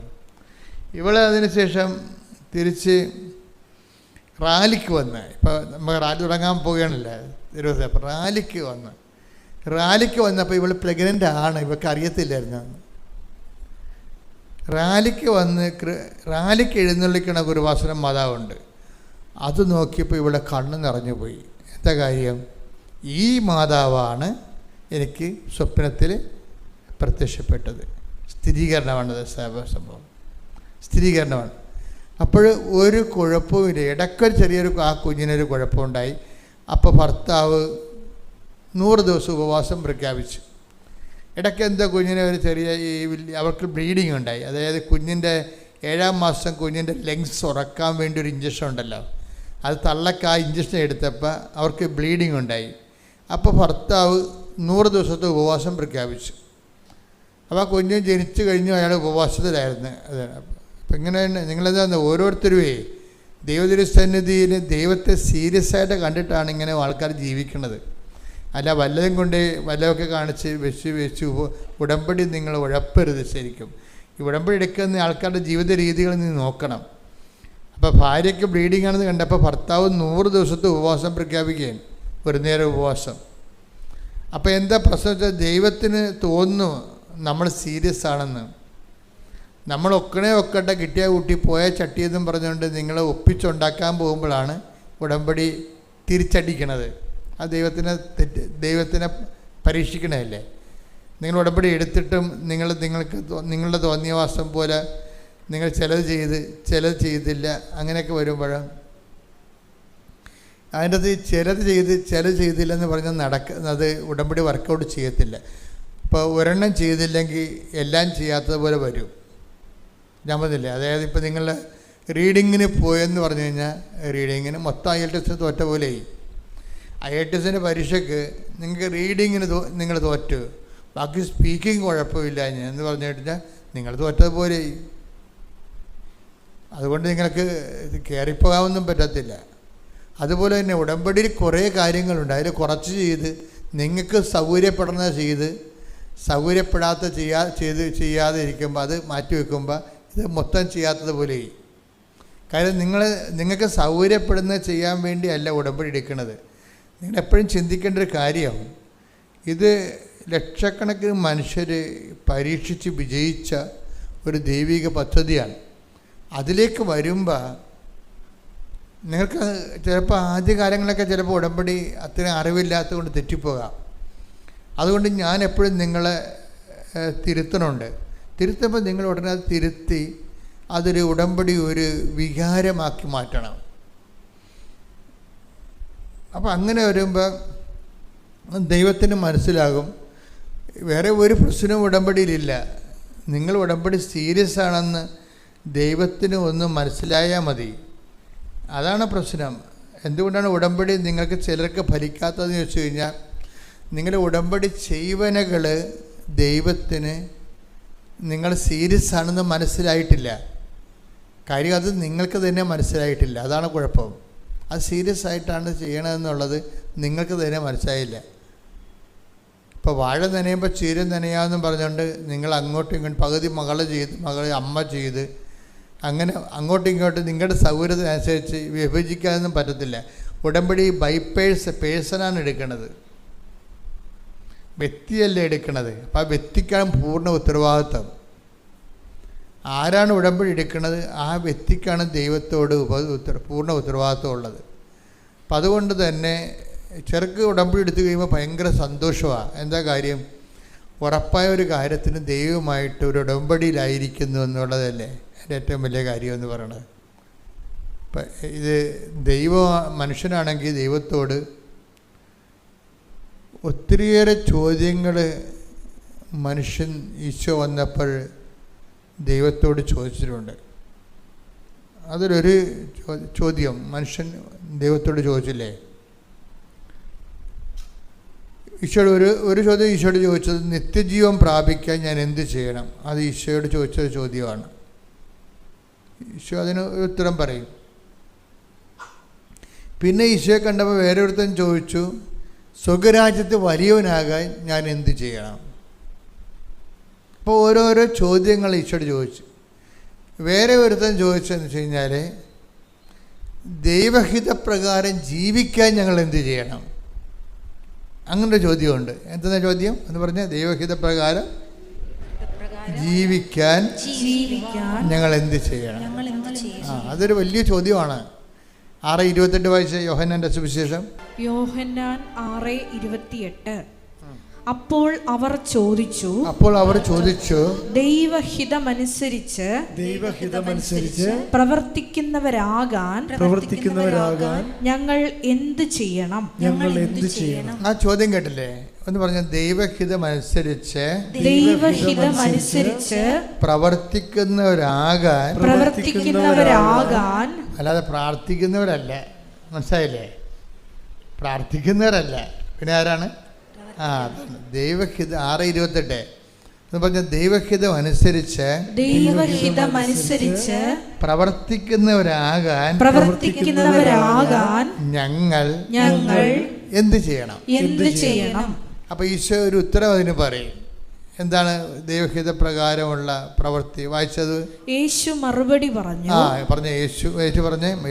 യേശു മറുപടി പറഞ്ഞു, ഇതാണ് ദൈവഹിതമനുസരിച്ചുള്ള പ്രവൃത്തി.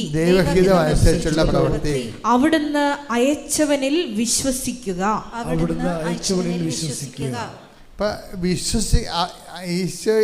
അവന് അയച്ചവനിൽ വിശ്വസിക്കുക എന്നുള്ളതാണ് ദൈവഹിതം അനുസരിച്ചുള്ള പ്രവൃത്തി. വിശ്വസിക്കണമെങ്കിൽ എന്ത് ചെയ്യണം? വിശ്വാസം എന്ത് ചെയ്യണം? നമ്മൾ ഇപ്പം അവനിൽ അയച്ചവന് വിശ്വസിക്കുക, അതാണ് ദൈവഹിതപ്രകാരമുള്ള പ്രവൃത്തി. അങ്ങനെ വിശ്വസിക്കണമെങ്കിൽ നമ്മൾ എന്ത് ചെയ്യണം? വിശ്വാസം പ്രവൃത്തികളാലാണ് നീതീകരിക്കപ്പെടുന്നത്. മനുഷ്യൻ വിശ്വാസം കൊണ്ട്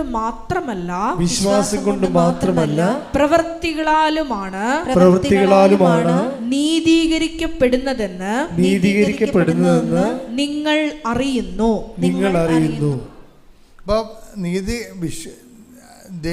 ഇതാണ് ദൈവഹിത പ്രകാരമുള്ള പ്രവൃത്തി. അവിടുന്ന് അയച്ചവന് വിശ്വസിക്കുക, അതല്ലേ നമ്മൾ കണ്ടത്. ഇപ്പം വിശ്വസിക്കുന്ന, ഈശോയിൽ വിശ്വസിക്കുന്നു എന്ന് പറഞ്ഞാൽ വിശ്വസിക്കുന്നു പറഞ്ഞിട്ട് കാര്യമില്ല. എന്ത് ചെയ്യണം? എന്താണ് ഈ യാക്കോബ് 2:24 വർക്കൗട്ട് ചെയ്യണം. എന്താണ് അത്? ഒന്നൊരു വായിച്ചേ. മനുഷ്യൻ വിശ്വാസം കൊണ്ട് മാത്രമല്ല പ്രവൃത്തികളാലുമാണ് നീതീകരിക്കപ്പെടുന്നതെന്ന് നിങ്ങൾ അറിയുന്നു. അപ്പോൾ ദൈവഹിത പ്രകാരം ജീവിക്കാൻ ഞങ്ങൾ എന്ത് ചെയ്യണമെന്ന് ചോദിച്ചു കഴിഞ്ഞാൽ ഉത്തരം എന്താണ്? അവിടുന്ന് അയച്ചവനിൽ വിശ്വസിക്കുക എന്ന് വെച്ചാൽ എന്താണെന്ന് ചോദിച്ചു കഴിഞ്ഞാൽ, വിശ്വാസം നീതീകരിക്കപ്പെടുന്നത് പ്രവൃത്തികൾ വഴിയാണ്. അതാണ് ഈ ഉടമ്പടി എന്ന് പറയുന്നത്. പ്രവൃത്തികൾ എന്ന് പറഞ്ഞാൽ എന്ത് പ്രവൃത്തികളാണ്? എന്തെങ്കിലും പ്രവൃത്തികളാണ്? അല്ല. പിന്നെ എന്താണ്? അവൻ പറയണ പോലെയുള്ള പ്രവൃത്തികൾ, അവൻ പറയണ പോലെ ചെയ്യുക, അതാണ് വിഷയം. അവൻ അത് വായിച്ച് യോഹന്നാൻ 2:5. അവന്റെ അമ്മ പരിചാരകരോട് പറഞ്ഞു, അവൻ നിങ്ങളോട് പറയുന്നത് ചെയ്യുവിൻ. അപ്പം ഈ അവൻ നിങ്ങളോട് ദൈവഹിത പ്രകാരമുള്ള പ്രവൃത്തി എന്താ? ദൈവഹിത പ്രകാരം ജീവിക്കാൻ ഞങ്ങൾ എന്ത് ചെയ്യണമെന്ന ചോദ്യത്തിന് ഉത്തരം എന്താണ്? അവിടുന്ന് അയച്ചവനിൽ വിശ്വസിക്കുക. എന്ത് വിശ്വസിക്കണം എന്നുള്ള ഉത്തരം എന്താണ്? വിശ്വാസം പ്രവൃത്തികളാൽ നീതീകരിക്കപ്പെടുന്നു. എന്ത് പ്രവൃത്തി എന്ന് ചോദിച്ചു കഴിഞ്ഞാൽ എന്താണ്? അവൻ പറയണത് പോലെ ചെയ്യുക. ഇത് ഇൻ്റർ കണക്റ്റഡ് ആണ്.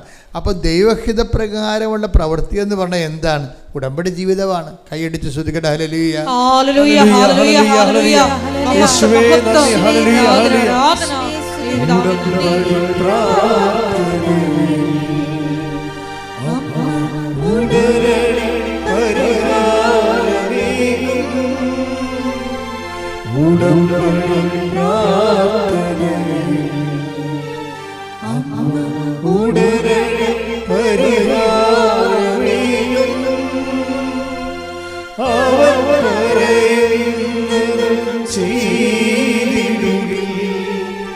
ജീവിതം ധന്യമായി തീർന്നിടും. അവർ പറയുന്നതും ചെയ്തിടുകിൽ. ജീവിതം ധന്യമായി തീർന്നിടും. എനിക്ക് നിങ്ങളോട് പറയാനുള്ളത്, ദൈവം ഒരിക്കലും എന്നെ സംബന്ധിച്ചിടത്തോളം,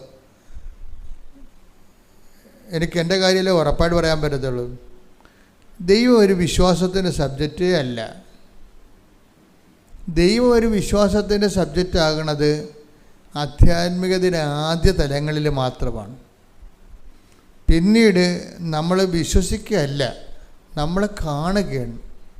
ഉടമ്പടിയിൽ എന്നൊക്കെ പറയണത്, ഇപ്പം തന്നെ ആ ചേച്ചിയുടെ അവർക്ക് ഈ അറിവ് അഭിഷേകമായിട്ട് മാറും. അറിവ് അഭിഷേകമായിട്ട് മാറും. അതുകൊണ്ടാണ് ഞാൻ അവരെ ആശീർവദിക്കുമ്പോൾ അവർ ജ്ഞാനസാരത്തിരിയും മേടിച്ചുകൊണ്ട് പോകണം. ഇനി ഉറപ്പായെന്നും പറഞ്ഞ് പോകണെന്താണ് ഉറപ്പ്? അത് അറിവിനങ്ങനെ ഒരു ഗുണമുണ്ട്. നിങ്ങളെപ്പോഴും നമ്മൾ ശ്രദ്ധിക്കേണ്ടത്, ഈ ഉടമ്പടി ഞാൻ 5 പുതുക്കി 15 പുതുക്കി എന്നൊക്കെ പറഞ്ഞ് നിങ്ങൾ എന്നെ ഭീഷണിപ്പെടുത്തുകയല്ല ചെയ്യേണ്ടത്. നിങ്ങൾ അറിവിൻ്റെ തലത്ത് നിന്ന് അഭിഷേകത്തിലേക്ക് മാറിയാൽ നോക്കണം. ആധ്യാത്മികത എന്ന് പറഞ്ഞാൽ നല്ല രസമാണ്. ആധ്യാത്മികത എന്ന് പറഞ്ഞത് നല്ല ഡെപ്തുള്ള വിഷയമാണ്. അറിവ് കുറേ നാളായില്ലേ നിങ്ങൾ അതിൻ്റെ അകത്ത് ജീവിക്കുന്നവരില്ലേ? അപ്പോൾ അങ്ങനെയുണ്ട്. അതിൻ്റെ ആനുപാതികമായ വളർച്ച ഉണ്ടാകണം. നിങ്ങൾക്ക് ചുറ്റും തീയുണ്ടാകും, പുകയുണ്ടാകും, നിങ്ങളുടെ മക്കൾ തോന്നിവാസികളാകും, അല്ലെങ്കിൽ നിങ്ങളുടെ വീട്ടിൽ ഭർത്താവ് വെള്ളമടിക്കാരനാകും, അല്ലെങ്കിൽ ഭാര്യ നിങ്ങളുടെ ആധ്യാത്മിക അംഗീകരിക്കാത്ത ആളാകും. വീട്ടിൽ മക്കളാരും നിങ്ങളുടെ പ്രാർത്ഥന കേൾക്കുമ്പോൾ തന്നെ ചിരി വരും, അവർക്ക് നിങ്ങളെ ആക്ഷേപിക്കും. അങ്ങനെ പല കാര്യങ്ങളും വീട്ടിൽ നടക്കും. നിങ്ങൾ തീയിലൂടെ നടക്കുമെന്ന് ഈശോ പറഞ്ഞല്ല, അത് തീയാണ്. പക്ഷെ എന്താണ് സംഭവിക്കുന്നത്? തീ നിങ്ങളെ പൊള്ളിക്കുകയില്ല. അതാണ് അഭിഷേകം എന്ന് പറയുന്നത്. എടുത്തത് വചനെടുത്ത് യെശയ്യാ 43:2. സമുദ്രത്തിലൂടെ കടന്നു പോകുമ്പോൾ പറഞ്ഞേ, സമുദ്രത്തിലൂടെ കടന്നു പോകുമ്പോൾ ഞാൻ നിന്നോട് കൂടെ ഉണ്ടായിരിക്കും. നദികൾ കടക്കുമ്പോൾ അത് നിന്നെ മുക്കിക്കളയുകയില്ല. അഗ്നിയിലൂടെ നടന്നാലും നിനക്ക് പൊള്ളലേൽക്കുകയില്ല. നടക്കത്തില്ലെന്നല്ല സംഭവം, നടക്കും. ഞാനും നടക്കും, നിങ്ങളും നടക്കും. കർത്താവും നടന്നതാണ്, അമ്മയും നടന്നതാണ്. ഇവരെല്ലാം അഗ്നിശോധന കഴിഞ്ഞ ആൾക്കാരാണ്. അഗ്നിശോധന എന്തിനാണ് വെച്ചിരിക്കുന്നത്? അഗ്നിശോധനയെ അതിലംഘിക്കാൻ വേണ്ടി വെച്ചിരിക്കുകയാണ്. അഗ്നിശോധനയുണ്ട്. നിങ്ങളും നടക്കും, ഞാനും നടക്കും. അമ്മ അഗ്നിയിലൂടെ നടന്നതാണ്, കർത്താവ് അഗ്നിയിലൂടെ നടന്നതാണ്. പക്ഷെ എന്താ പറഞ്ഞത്? നമുക്ക് തന്നിരിക്കുന്ന വാഗ്ദാനം എന്താണ്? അഗ്നിയിലൂടെ നടക്കും, അഗ്നി നിന്നെ വിഴുങ്ങുകയില്ല. അതാണ് അഭിഷേകം എന്ന് പറയണത്. അതിനാണ്. അപ്പം നടക്കണ എന്തിനാണ്? ഈ അഗ്നിയിലൂടെ നമ്മളെ നടത്തിക്കണ എന്തിനാണ്? നമ്മളെ പൊള്ളിക്കാനാണ്. എന്നിട്ട് കന്നേ കാളയെന്ന് പറഞ്ഞ് കാറി കൂവി നടക്കാൻ വേണ്ടിയാണ്? അല്ല. 1 Pетros 1:7. കാരണം അഗ്നിശോധനയെ അതിജീവിക്കുന്ന നശ്വരമായ സ്വർണത്തേക്കാൾ വിലയേറിയതായിരിക്കും പരീക്ഷകളെ അതിജീവിക്കുന്ന നിങ്ങളുടെ വിശ്വാസം. വിശ്വാസത്തിനെ അതിജീവിത വിശ്വാസമുണ്ട്, കേവല വിശ്വാസമുണ്ട്. കേവല വിശ്വാസത്തേക്കാൾ അപ്ഗ്രേഡ് ചെയ്യാൻ വേണ്ടി നിങ്ങളുടെ വിശ്വാസത്തെ അതിജീവിത വിശ്വാസം ആക്കി മാറ്റാൻ survived faith, that is fidelity, persevering faith എന്നൊക്കെ പറയും. അതിജീവിത വിശ്വാസം. നിങ്ങളുടെ വിശ്വാസത്തെ അത് ടെസ്റ്റഡ് ഫെയ്ത്ത്, അതിൻ്റെ ഷുവർട്ടിയാണ്, എക്സലൻസിയാണ് അതിനകത്ത് വരുന്നത്. ഇപ്പം നിങ്ങൾ കടയിൽ നിന്ന് ചില ഇലക്ട്രോണിക്സ് ഉൽപ്പന്നം മേടിക്കുമ്പോൾ അതിലുണ്ടാകും എന്താണ് ടെസ്റ്റഡ്, ഇത് ഞങ്ങൾ ടെസ്റ്റ് ചെയ്ത് നോക്കിയതാണെന്ന്. അത് നമ്മുടെ വിശ്വാസം ടെസ്റ്റഡ് ആണെങ്കിൽ നമുക്കത് നല്ല ആസ്തിഭദ്രത വർദ്ധിപ്പിക്കും. അതിന് ഇതുപോലെ ഓരോ പരീക്ഷ കഴിയുമ്പോഴും ഫെയ്ത്ത് മുമ്പത്തേക്കാൾ പവർഫുള്ളായിരിക്കണം. അല്ലാതെ കർത്താവ് ഇത് ഞങ്ങളോട് ഇങ്ങനെ ചെയ്തല്ല, ഞാൻ കുറേ പ്രാർത്ഥനയൊക്കെ നടക്കണമല്ലേ, കർത്താവിനിങ്ങനെ ഞങ്ങളോട് ചെയ്യാവാ എന്നൊക്കെ ചോദിച്ചുകൊണ്ട് നടക്കണം. അതുകൊണ്ട് അവിടെ വെച്ച് ആ വിശ്വാസം കരിഞ്ഞു മാറുകയാണ്. എപ്പോഴും നമ്മൾ ശ്രദ്ധിക്കണം. അതായത് മിണ്ടാതിരുന്നാലും മണ്ടത്തരങ്ങൾ ദൈവത്തോട് ചോദിക്കരുത്. പറഞ്ഞ മനസ്സിലായില്ലേ? മിണ്ടാതിരുന്നാലും മണ്ടത്തരങ്ങൾ ദൈവത്തോട് ചോദിക്കരുത്. അപ്പം കരിഞ്ഞു മാറി സംഭവം. നിങ്ങൾ ചോദിക്കുവേ, ഞാനിങ്ങനെ ഉടമ്പരൊക്കെ എടുത്തതല്ലേ, അപ്പം ദൈവത്തിന് ഇങ്ങനെ എന്നോട് ചെയ്യാവാ എന്ന് നിങ്ങൾ ചോദിച്ചാൽ, കർത്താവ് പണ്ട് അമ്മയോടും നിക്കോദേമോസിനോടും ഈശോ ഉത്തരം മുട്ടിച്ച ഒരു ചോദ്യമുണ്ട്. എന്താണ്? ഈശോ പ്രീസപ്പോസ് ചെയ്യുന്നൊരു കാര്യമുണ്ട്, നിനക്ക് ഇതൊക്കെ അറിയാവുന്നതെന്നാണ് ഞാൻ ധരിച്ചിരിക്കണതെന്ന് പറയും. അതോടുകൂടി അമ്മ ഫ്ലാറ്റായി. എന്താണ്? 2:48 വായിച്ചേ. ലൂക്കാ 2:48. അവനെ കണ്ടപ്പോൾ മാതാപിതാക്കൾ വിസ്മയിച്ചു. അവന്റെ അമ്മ അവനോട് പറഞ്ഞു, മകനെ നീ ഞങ്ങളോട് ഇങ്ങനെ ചെയ്തതെന്ത്? കണ്ട അമ്മ ചോദിച്ചതാണ്. എന്താണ് ഈ കാണാതെ പോയില്ലേ കർത്താവിനെ? ദേവാലയത്തിൽ വെച്ച് വേദശാസ്ത്രങ്ങളെ തർക്കിച്ചുകൊണ്ടിരുന്ന സമയത്ത് മാതാവിൻ്റെ കയ്യിൽ നിന്ന് വിട്ടുപോയില്ലേ? അതാ ചോദിക്കേണ്ടത്, എൻ്റെ മകനെ നീ എന്താണ് ഞങ്ങളോട് ഇങ്ങനെ ചെയ്തത്? അത് നമ്മളും ചോദിക്കണതാണ്. ഞാൻ ഉടമ്പടി എടുത്തതല്ലേ, എന്താ ദൈവം എന്നോട് ഇങ്ങനെ ചെയ്തത്? അപ്പോൾ ഉടമ്പടി എടുക്കുമ്പോൾ നമ്മളെപ്പോഴും ശ്രദ്ധിക്കേണ്ട ഒരു വിഷയം വെച്ച് കഴിഞ്ഞാൽ, ദൈവത്തിന് നമ്മളെക്കുറിച്ച് അസസ്മെൻ്റ് ഉണ്ട്, നമ്മളെക്കുറിച്ച് നമുക്ക് അസസ്മെൻ്റ് ഇല്ല, എന്നുവെച്ചാൽ വിലയിരുത്തലില്ല. നമ്മളിപ്പോഴും എന്ന് പറയും ഈള പിടിച്ച പിള്ളേരെ പോലെ നടക്കണമെന്നല്ലാതെ, പക്ഷേ ദൈവം ഇങ്ങനെ വളർത്തി ഈ ഉടമ്പടിയിലേക്ക് വരുമ്പോൾ ഒരു മിനിമം നോളജ് നമ്മളെക്കുറിച്ച് ഉണ്ടാകണം എന്നാണ് ദൈവം പ്രീസപ്പോസ് ചെയ്യണത്. പണ്ട് ഈ നിക്കോദേമോസിന് ഈ അബദ്ധം പറ്റിയായിരുന്നു. അമ്മയ്ക്ക് പറ്റിയ അതേ അബദ്ധം നിക്കോദേമോസിന് വേദശാസ്ത്രിക്ക് പറ്റിയായിരുന്നു. വേദശാസ്ത്രി ചോദിച്ചു, പ്രായമായ എനിക്ക് വീണ്ടും അമ്മയുടെ ഉദരത്തിൽ പ്രവേശിക്കാൻ പറ്റുമോ എന്ന് ചോദിച്ചപ്പോൾ ഈശോ ഇതുപോലൊരു ചോദ്യം ചോദിച്ചു. വായിച്ചേ, യോഹന്നാൻ 3:4. നിക്കോദേമോസ് ചോദിച്ചു, പ്രായമായ മനുഷ്യന് ഇത് എങ്ങനെ സാധിക്കും? അമ്മയുടെ ഉദരത്തിൽ വീണ്ടും പ്രവേശിച്ച് അവന് ജനിക്കുവാൻ കഴിയുമോ? ഈശോ എന്താ ചോദിച്ചത്? ഈശോയുടെ മറുപടി എന്താ? യോഹന്നാൻ 3:10. യേശു പറഞ്ഞു, നീ ഇസ്രായേലിലെ ഗുരുവല്ലേ? അതാണ് സംഭവം. ഈ പ്രീസപ്പോസ് ചെയ്യണം, നിനക്കിത് അറിയേണ്ടതല്ലേ? അമ്മയോട് ഇത് തന്നെയാണ് ചോദിച്ചിരിക്കുന്നത്, നിങ്ങളോട് ഇത് തന്നെ ചോദിക്കണത്, എന്നോട് ഇത് തന്നെ ചോദിക്കണത്. നീ ഇത്രയും നാൾ ക്രിസ്ത്യാനിയായിട്ട് ജീവിച്ച ആളല്ലേ? പാവത്തങ്ങൾ ആദ്യമായിട്ട് വരുന്നവർക്ക് കുഴപ്പമില്ല. പക്ഷേ നമുക്ക് കുറേ നാൾ ധ്യാനമൊക്കെ കൂടി വരുമ്പോൾ ഈ ചോദ്യം വരും, എന്താണ്? നീ എത്രയോ വർഷങ്ങളായി വചനത്തിൽ എൻ്റെ കൂടെ നടക്കുന്ന അമ്മയോട് ചോദിച്ചത് എന്താ? അമ്മയോട് എന്താ ചോദിച്ചത്? ഇപ്പോൾ ഇവിടെ എന്താ ഈ നിക്കോദേമോസിനോട് ചോദിക്കണത് എന്താണ്? നീ ഇസ്രയേലിലെ ഗുരുവല്ലേ, ഉപദേഷ്ടാവല്ലേ? എന്താ ചോദിച്ചിരിക്കണത്? നീ ഇസ്രായേലിലെ ഗുരുവല്ലേ, എന്നിട്ടും ഇക്കാര്യമൊന്നും മനസ്സിലാകുന്നില്ലേ? അതാണ് പറഞ്ഞത്. നീ ഇങ്ങനെ കുറേ ധ്യാനങ്ങളൊക്കെ കൂടിയില്ലേ, എന്നിട്ടും നിനക്കിത് മനസ്സിലാവണില്ല എന്ന്. അപ്പോൾ ഈ ധ്യാനങ്ങളൊക്കെ കൂടണത് എന്തിനാണ്? രോഗശാന്തി പ്രാർത്ഥിക്കാനും കുടുംബകാര്യം നടക്കാനല്ല, കുറേ കാര്യങ്ങൾ മനസ്സിലാക്കാൻ വേണ്ടിയാണ്. പറഞ്ഞ മനസ്സിലായില്ലേ? നമ്മൾ ധ്യാനങ്ങളൊക്കെ കൂടണത് എന്തിനാണ്? രോഗശാന്തി നേടാനും മകളെ കെട്ടിക്കാനും PR കിട്ടാനും അതൊന്നുമല്ല, അതിന് മാത്രമല്ല. എന്തിനാണ്? കുറേ കാര്യങ്ങൾ, ആത്മീയ കാര്യങ്ങൾ മനസ്സിലാക്കണം. ഒന്നിട്ട് വായിച്ച ഭാഗം.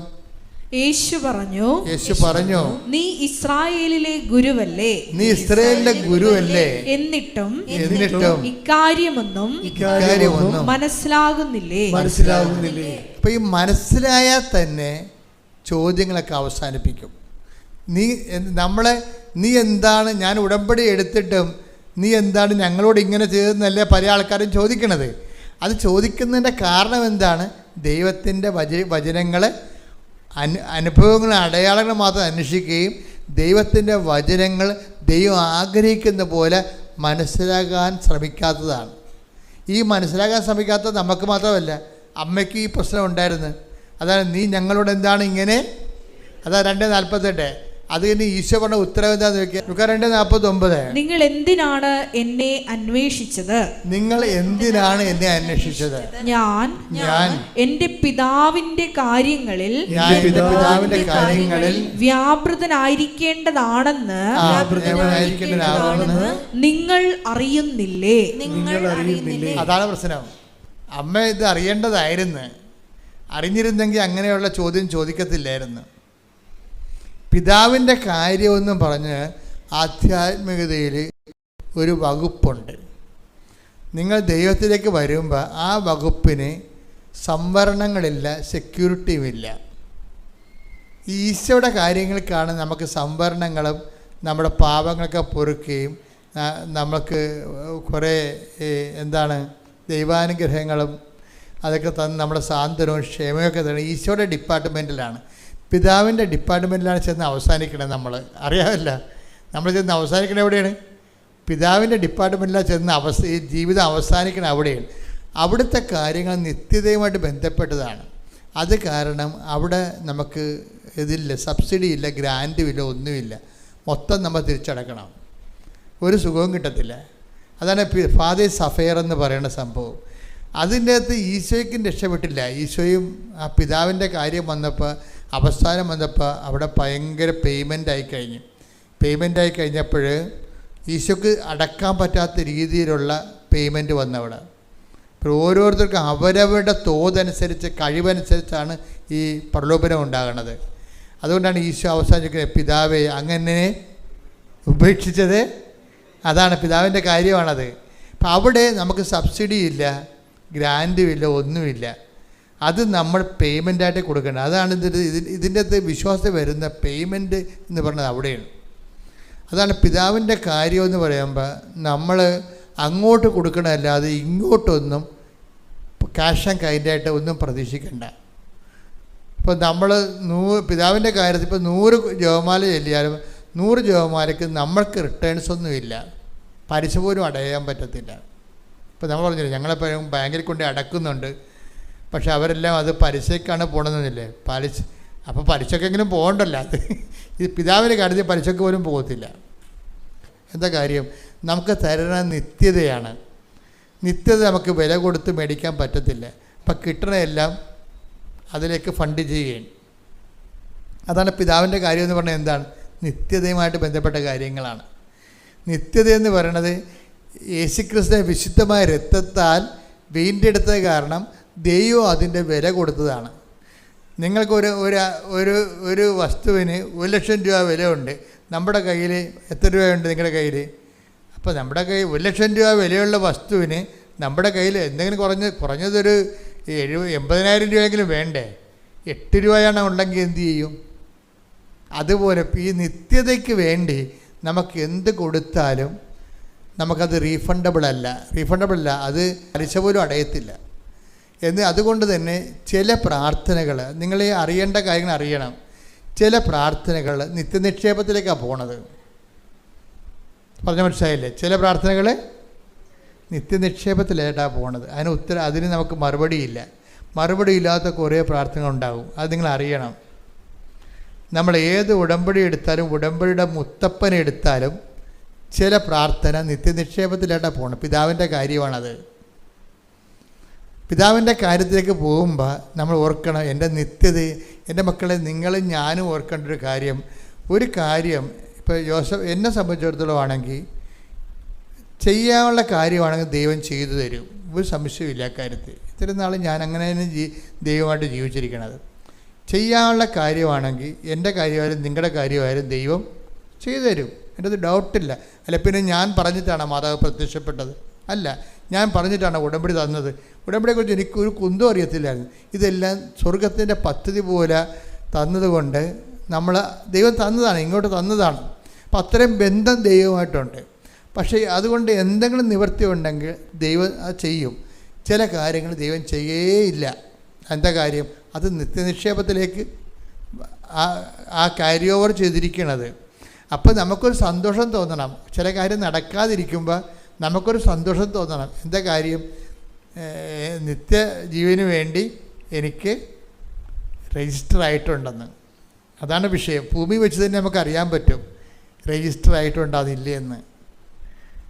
മനസ്സിലായില്ലേ? ഭൂമി വെച്ച് തന്നെ നമുക്കറിയാൻ പറ്റും നിത്യതയിൽ നമ്മൾ പേര് രജിസ്റ്റർ ആയിട്ടുണ്ടാകുന്നു. എന്താ? രജിസ്റ്റർ ആയിട്ടുണ്ടെങ്കിൽ അതിലേക്കുള്ള ഡിവിഡൻഡ് പോയിക്കൊണ്ടേയിരിക്കും.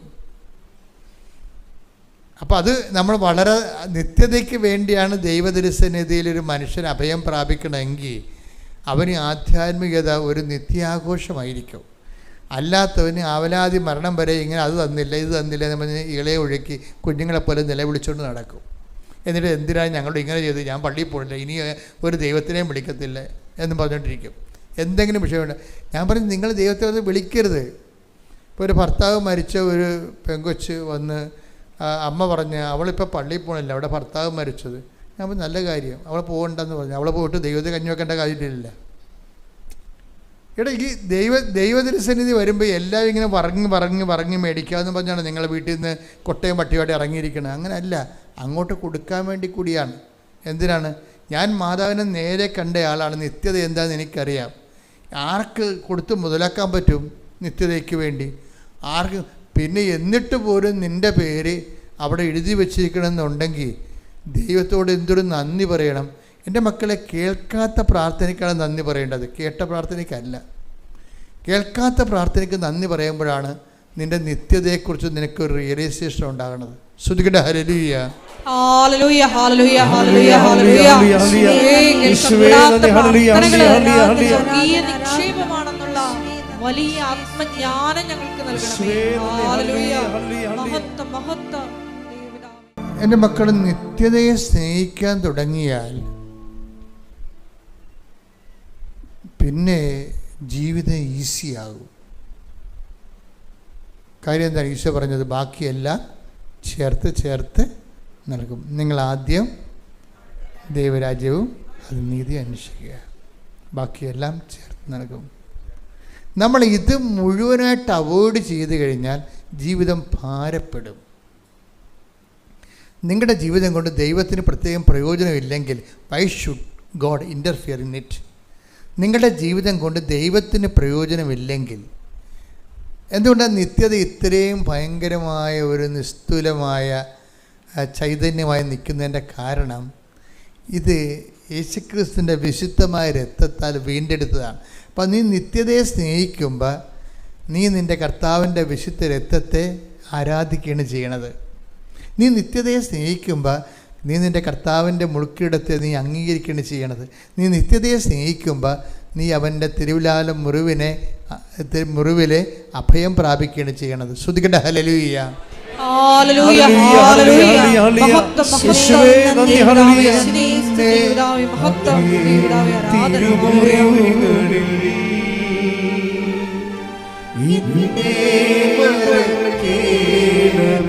ഒരുമിച്ച് പാടുക.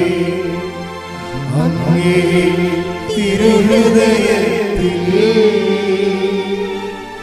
എന്നെ തേടമേ, തിരുമുറിവുകളിൽ എന്നെ മറക്കണമേ. ഇതുപോലെ തന്നെയാണ്. അപ്പം അച്ഛനിലൂടെ ഈശോ പറഞ്ഞു, എൻ്റെ ദൈവപൈതലെ, നിൻ്റെ പേര് നിത്യതയെ കർത്താവിൻ്റെ പുസ്തകത്തിൽ എഴുതിയിട്ടുണ്ടെങ്കിൽ നിനക്ക് ഭൂമി വെച്ചത് അറിയാൻ പറ്റും. എന്താണ്? നീ 10 പ്രാർത്ഥിച്ച് 2 പ്രാർത്ഥനയ്ക്ക് ഉത്തരം കിട്ടാതെ ഇരിക്കും. എത്ര പ്രാർത്ഥിച്ചാലും അതിന് ഉത്തരം കിട്ടത്തില്ല. അത് പിതാവിൻ്റെ അഫെയറാണത്, പിതാവിൻ്റെ കാര്യമാണത്, അല്ലേ? അത് നിത്യതയിൽ നിൻ്റെ പേര് അസൈൻ ചെയ്തിരിക്കുന്നതിൻ്റെ ഭൂമിക്ക് ഇട്ടിരിക്കുന്ന അടയാളമാണ്. കൈയടിച്ച് ശ്രുതികടെ ഹല്ലേലൂയ. ഹല്ലേലൂയ ഹല്ലേലൂയ ഹല്ലേലൂയ. മഹത്വം മഹത്വം. യേശുവേ നന്ദി. യേശുവേ മഹത്വം.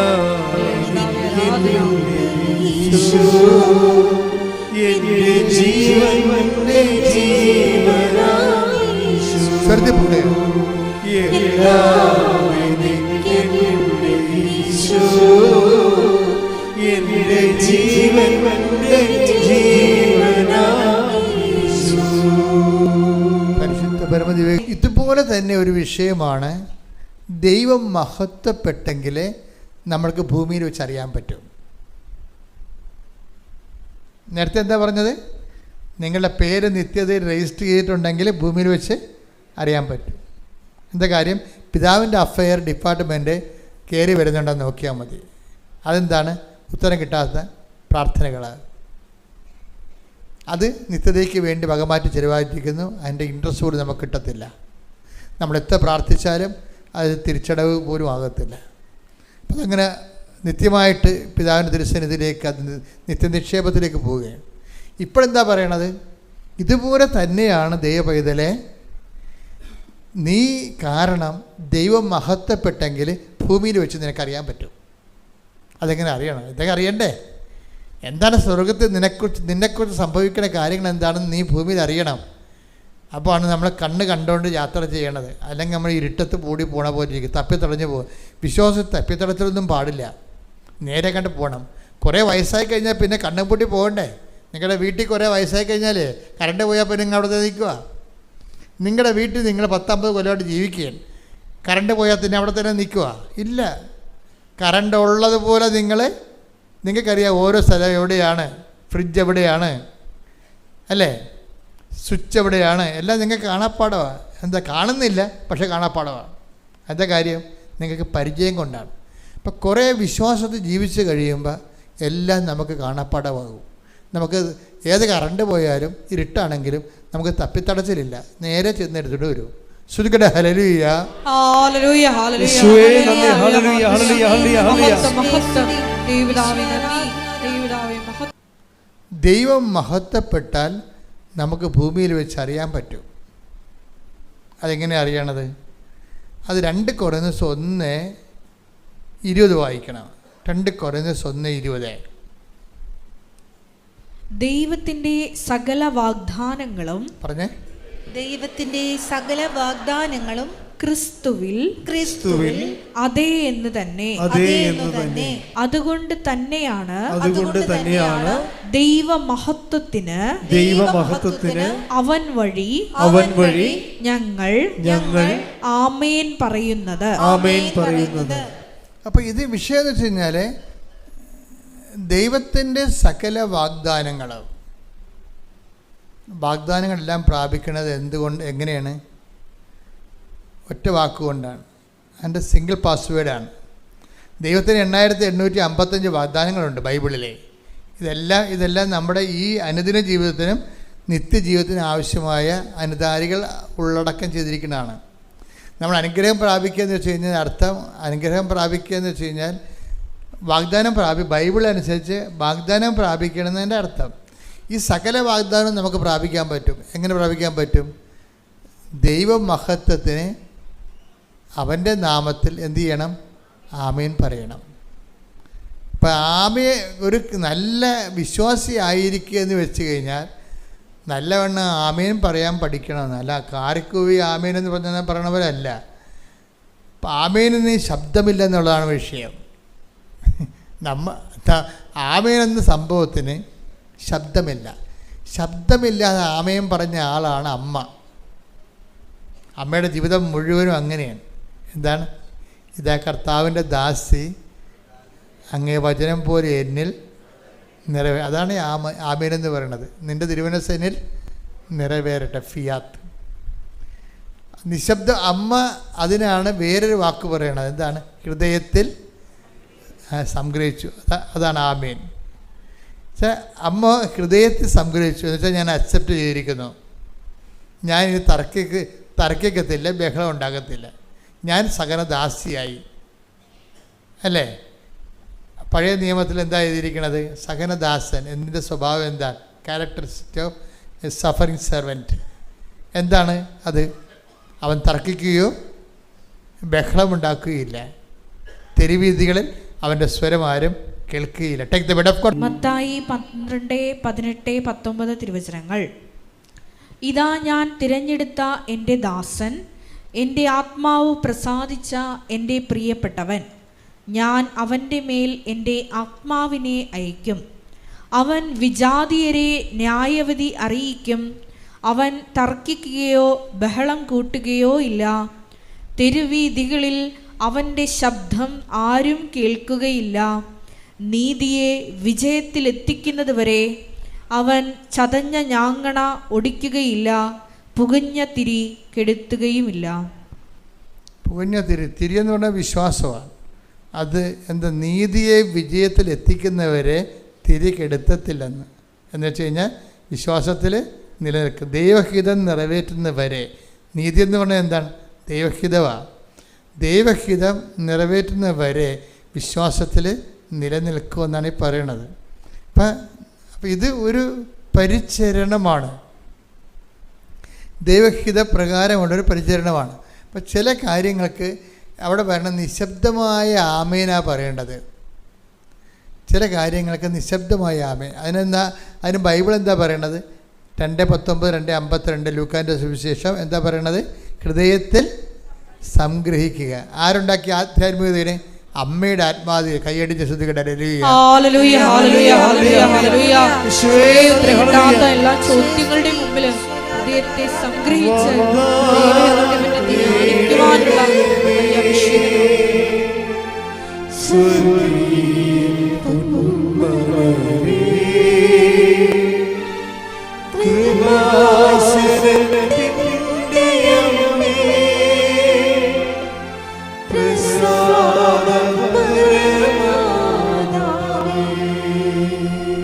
കുരിശിൻ്റെ ചുവട്ടിൽ ഇവർ നിൽക്കുന്നില്ലേ?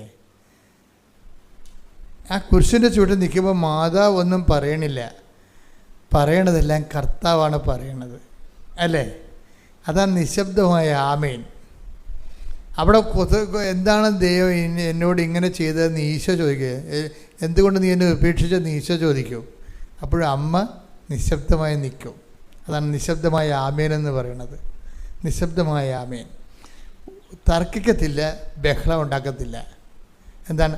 സഹനദാസിയുടെ പ്രാർത്ഥനയാണത്, നിശബ്ദമായ ആമേൻ. ചില കാര്യങ്ങൾ ദൈവം ആവശ്യപ്പെടുമ്പോൾ നിങ്ങൾ തർക്കിക്കരുത്, ബഹളം ഉണ്ടാക്കരുത്. എല്ലാവരും ഉടമ്പടി എടുക്കാത്തവർ കാനഡയിൽ പോയില്ല, 5ാമത്തെ ഉടമ്പടി പുതുക്കിയിട്ട് ഞാൻ കാനഡയിൽ പോയില്ലല്ല ഇല്ലേ? അവർക്കെല്ലാം വീടായില്ല നാട്ടിൽ. ഇതിങ്ങനെ തർക്കിച്ച് കഴിഞ്ഞാൽ നിങ്ങൾ അവിടെ വെച്ച് ഉടമ്പടി അവസാനിപ്പിക്കണം. കാര്യം അത് ഉടമ്പടി നിങ്ങളറിയാതെ തന്നെ ഉടഞ്ഞു പോയി കാണും നേരത്തെ എപ്പോഴെങ്കിലും. അപ്പം ദൈവം നിങ്ങളെ സഹനദാസിയെ കൊണ്ടുപോയിട്ട് നിശബ്ദമായ ആമേൻ പറഞ്ഞുകൊണ്ട് നിന്നെ ആധ്യാത്മികം ഉയർത്തിക്കൊണ്ട് വരുമ്പോൾ നിങ്ങളെ ഈ കഥയൊന്നും അറിയാൻ പാടില്ലാതെ നക്കാപ്പിച്ച കാര്യത്തിന് വേണ്ടി ദൈവമായിട്ട് തർക്കിക്കാൻ പോകും. That is known sense. ഒരു വിശ്വാസം, ദൈവത്തിന് ഇഷ്ടമുള്ള ദൈവം ചെയ്യട്ടെ. ഒരു വിശ്വാസം ഇല്ലാത്തവനൊക്കെ ചിലപ്പോൾ റാങ്ക് കിട്ടിയ, അതുപോലെ തന്നെ നീ വെച്ച പരീക്ഷയ്ക്ക് ജയിച്ച് അവൻ ജോലി കയറും. അപ്പോൾ എന്നിട്ട് നീ പറയും, ഓ അത് പിൻവാതിലൂടെ നിയമനമാണെന്ന് പറയാം. അങ്ങനെ എന്തിനാ പറയണത്? നീ കണ്ടായിരുന്ന പിൻവാതിലൂടെ നിയമിച്ച്. അപ്പോൾ നിൻ്റെ കഴിവുകേടുകൾ മറച്ചു വെക്കാൻ വേണ്ടി മറ്റുള്ളവരെ ആക്ഷേപിക്കേണ്ട അങ്ങനെ ഈ ഇരുട്ട് കൊണ്ടൊന്നും കൂട്ടടക്കാൻ പറ്റത്തില്ല. വിശ്വാസി അങ്ങനെ ചെയ്യത്തില്ല. നമ്മൾ അറിയാത്ത കാര്യങ്ങൾ നിങ്ങൾ പറയരുത്, അറിയാത്ത കാര്യങ്ങൾ പറയരുത്. നിന്നെ സംബന്ധിച്ചത് ഇതാണ് ദൈവഹിതം. അപ്പം നീ എന്ത് ചെയ്യും? നീ ഈ കിട്ടിയിരിക്കുന്ന അന്നന്ന് വേണ്ട ആഹാരം അതങ്ങനെ കഴിച്ചേക്കണം. ഒരു സ്ഥലത്ത് ചെല്ലുമ്പോൾ ഈശോ എന്താ പറയണത്? ലൂക്കാ 10:8 ഏതെങ്കിലും നഗരത്തിൽ നിങ്ങൾ പ്രവേശിക്കുകയും അവർ നിങ്ങളെ സ്വീകരിക്കുകയും ചെയ്യുമ്പോൾ നിങ്ങൾക്ക് വിളമ്പുന്നത് ഭക്ഷിക്കുവിൻ. അപ്പോൾ ഒരു സാഹചര്യത്തിൽ നമുക്ക് കിട്ടുന്ന അനുഭവം എന്താണെന്ന് വെച്ച് കഴിഞ്ഞാൽ, ഇപ്പോൾ ഒരു അല്പം താമസിക്കും, ഇപ്പോൾ ജോലി കിട്ടാൻ താമസിക്കും, വിവാഹം ഒത്തുവരാൻ താമസിക്കും, മക്കളുണ്ടാകാൻ താമസിക്കും. അപ്പോൾ അതാണ് നമുക്ക് വിളമ്പി കിട്ടിയത്. അതിൻ്റെ പേരിൽ അവൻ പോയല്ല അമേരിക്ക, ഇവള് പോയല്ല കാനഡയിലെന്നും പറഞ്ഞുകൊണ്ട് ദൈവത്തിൻ്റെ കടുത്തേക്കാളാൻ നിൽക്കരുത്. അങ്ങനെ വന്ന ഉടമ്പടി തീർന്ന്, അവിടെ വെച്ച് ഉടമ്പടി തീർന്ന്, പിന്നെ നിങ്ങൾ ഉടമ്പടിയിലല്ല. എന്താ കാരണം വെച്ച് കഴിഞ്ഞാൽ നിങ്ങൾ തർക്കിച്ചു, നിങ്ങൾ ബഹളമുണ്ടാക്കി, വഴി കിടന്ന് തെറി പറഞ്ഞ്, അതായത് തെരുവീതികൾ അവൻ്റെ സ്വരം കേട്ടില്ലെന്നില്ലേ, കണ്ട വഴിയെ പോകണ വായി നോക്കിയോടെല്ലാം നിങ്ങൾ ദൈവത്തിൻ്റെ ഞാനിപ്പോൾ അതൊക്കെ നിർത്തിയതൊക്കെ പറയും, ഇങ്ങനെ പറയും, ചെറിയ പറയും ഞാനിപ്പോൾ ഉടമ്പടിയൊക്കെ നിർത്തിയെന്ന് പറയും. വഴി കൂടി പോണ വായി നോക്കിയോട് നിങ്ങൾ ദൈവത്തിന് എന്താ ഒറ്റി കൊടുക്കണത്? അപ്പം നിങ്ങളതിനകത്ത് മൗനമായി നിൽക്കണം. അതിൻ്റെ അകത്ത് വരുന്നത് അമ്മ അങ്ങനെ നിന്നൊരാളാണ്. ചിലപ്പോൾ നിങ്ങൾ ടെസ്റ്റിംഗ് പീരീഡിലായിരിക്കും. നിങ്ങൾക്കറിയാവില്ല, ദൈവം എല്ലാവരും ടെസ്റ്റ് ചെയ്യത്തില്ല. ദൈവം എല്ലാവരും ടെസ്റ്റ് ചെയ്യത്തില്ല. ഇപ്പം നമ്മളൊരു തേങ്ങ പാകാൻ എടുത്തെന്ന് വിചാരിച്ചോ, എല്ലാ തേങ്ങയും പാകാൻ എടുക്കുക? ഇല്ല. തേങ്ങ നോക്കിയിട്ട് കൊള്ളാം, വിളവ് കിട്ടുന്നതാണ്, കായ്ക്കണ മരമാണ്, അമ്മേലെ തെങ്ങാണെന്നൊക്കെ നോക്കിയിട്ട് നമ്മൾ ആ തേങ്ങ എടുക്കും. എടുത്തിട്ട് പിന്നെ എന്ത് ചെയ്യും? വെള്ളത്തിൽ കൊണ്ട് ഇടും. അപ്പം ഇത് തിരഞ്ഞെടുപ്പിലൊരു പ്രശ്നമുണ്ട്. തിരഞ്ഞെടുക്കുമ്പോൾ തന്നെ നിങ്ങൾ തിരഞ്ഞെടുത്തിട്ടുണ്ടെങ്കിൽ ആ ടെസ്റ്റ് കഴിഞ്ഞാൽ തിരഞ്ഞെടുക്കത്തുള്ളൂ. അപ്പോൾ തിരഞ്ഞെടുക്കുന്നത് എന്തിനു വേണ്ടിയാണ്? ഇപ്പോൾ അമേരിക്കൻ വിസയൊക്കെ ഇപ്പോൾ ഞങ്ങൾക്ക്, ഇപ്പോൾ ഞാൻ യൂറോപ്പിലൊക്കെ പോകണമെങ്കിൽ വിസ അവർ ഇപ്പോൾ ഞാൻ കഴിഞ്ഞ ദിവസം ഇംഗ്ലണ്ടിൽ പോയി ധ്യാനിപ്പിച്ചു. അപ്പോൾ ആ വിസ അവർ 1 മാസത്തേക്ക് തന്നിട്ടുള്ളൂ. അമേരിക്കയിൽ പോയി ധ്യാനിപ്പിക്കാൻ വേണ്ടി കൽക്കട്ടയിൽ ഇൻ്റർവ്യൂവിന് പോയി. അപ്പോൾ അവർ 10 കൊല്ലത്തേക്ക് അമേരിക്കയിൽ പോകാനുള്ള വിസ തന്ന്, ഒറ്റ ഇൻ്റർവ്യൂവിന് 10 കൊല്ലം തന്ന്. അത് ആ രാജ്യത്തിൻ്റെ നിയമങ്ങൾ പോലെയാണ്. ഈ ദൈവമായിട്ടുള്ള ഏർപ്പാടെന്ന് പറയണത് നിങ്ങളുടെ ഈ മിനിമം കാര്യമായിരിക്കും അതിൽ എടുക്കുന്നത്, മാക്സിമം എടുക്കും. നിത്യത വരെയുള്ള കവറേജ് ഉള്ളത് കാരണം ഈ ടെസ്റ്റ് അതിൻ്റെ അകത്ത് ഉണ്ടാകും. നിത്യത കവറേജ് ഇല്ലാത്ത ആൾക്കാർക്ക് ടെസ്റ്റ് ഇല്ല. നിത്യത കവറേജ് ഇല്ലെങ്കിൽ ടെസ്റ്റ് ഇല്ല. എന്താണ് അവർക്ക്? അത് എന്തുമാത്രം ഈ ലോകത്തുള്ള ആൾക്കാർ ദൈവത്തെ വിശ്വസിക്കാത്തവരും ഇല്ലേ, അവരുടെ ഭൗതിക കാര്യങ്ങളൊക്കെ ഭയങ്കരമായിട്ട് നടക്കണുണ്ടല്ലോ. പക്ഷേ ജോസഫച്ചൻ ചോദിച്ചാൽ ചിലപ്പോൾ തരികയില്ല. എന്താ കാര്യം? നിത്യതയ്ക്ക് അസൈൻ ചെയ്തിരിക്കുന്നതാണ്.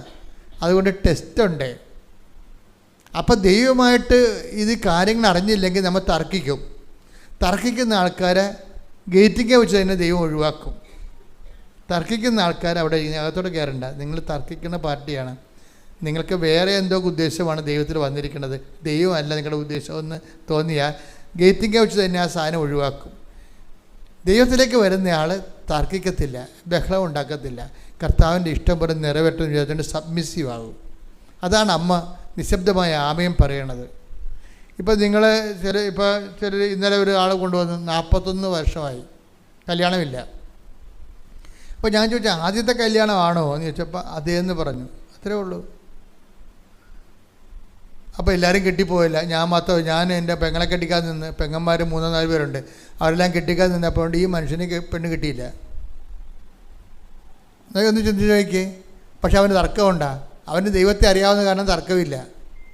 3-4 പെമ്മന്മാരെ കെട്ടിച്ച് കഴിഞ്ഞപ്പോൾ അവന് പെണ്ണ് കിട്ടാനുള്ളത് പോയി. അവനിപ്പോൾ 41 വയസ്സായി. അവന് തർക്കമുണ്ടാ? തർക്കമില്ല. കർത്താവിന് ഇഷ്ടമുണ്ട് തരട്ടെ, അല്ലെങ്കിൽ ഞാനിങ്ങനെ കർത്താവിൻ്റെ ഇഷ്ടം പോലെ നിൽക്കും. Present B the name of the Lord. ഇതെന്ന് പറയുന്നത് ഈ സഹനദാസൻ എന്ന് പറയുന്ന ഒരു പ്രൊഫഷനകത്തുണ്ട്. ഇതിൻ്റെ മക്കളെ ആധ്യാത്മിക വരുമ്പോൾ ഇതിൻ്റെ ഏറ്റവും വലിയ പുണ്യം ദൈവം തന്നെയാണെന്ന് വിചാരിക്കണം. ദൈവം തന്നെയാണെന്ന്. അപ്പോൾ നിങ്ങൾക്ക് തോന്നുന്നു, അപ്പോൾ അച്ഛനിങ്ങനെ പറയണതനുസരിച്ചാണെങ്കിൽ ഞങ്ങളുടെ കാര്യമൊന്നും നടക്കത്തില്ലേ? പക്ഷേ ഞാൻ ചോദിക്കട്ടെ നിങ്ങളോട്, ഈ ലോകത്ത്, ഈ ഭൂമിയിൽ 43,000 കാര്യങ്ങൾ എ ഗ്രേഡിലെ സാക്ഷി കിടക്കുന്നത് കൃപാസനത്തിൽ മാത്രമാണ്. ആ കൃപാസനത്തിൽ നിന്നാണ് ഇങ്ങനെ സംസാരിക്കുന്നത് ഓർക്കണം. ലോകത്തൊരു ധ്യാന കേന്ദ്രത്തിൽ 43,000 സാക്ഷി കിടപ്പില്ല യൂട്യൂബിൽ.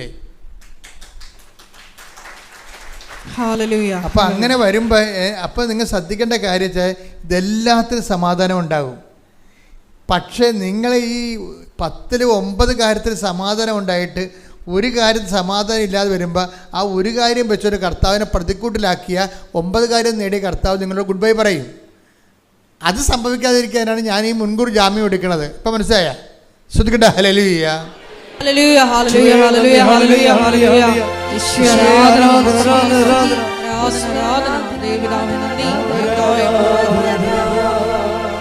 ആരാധന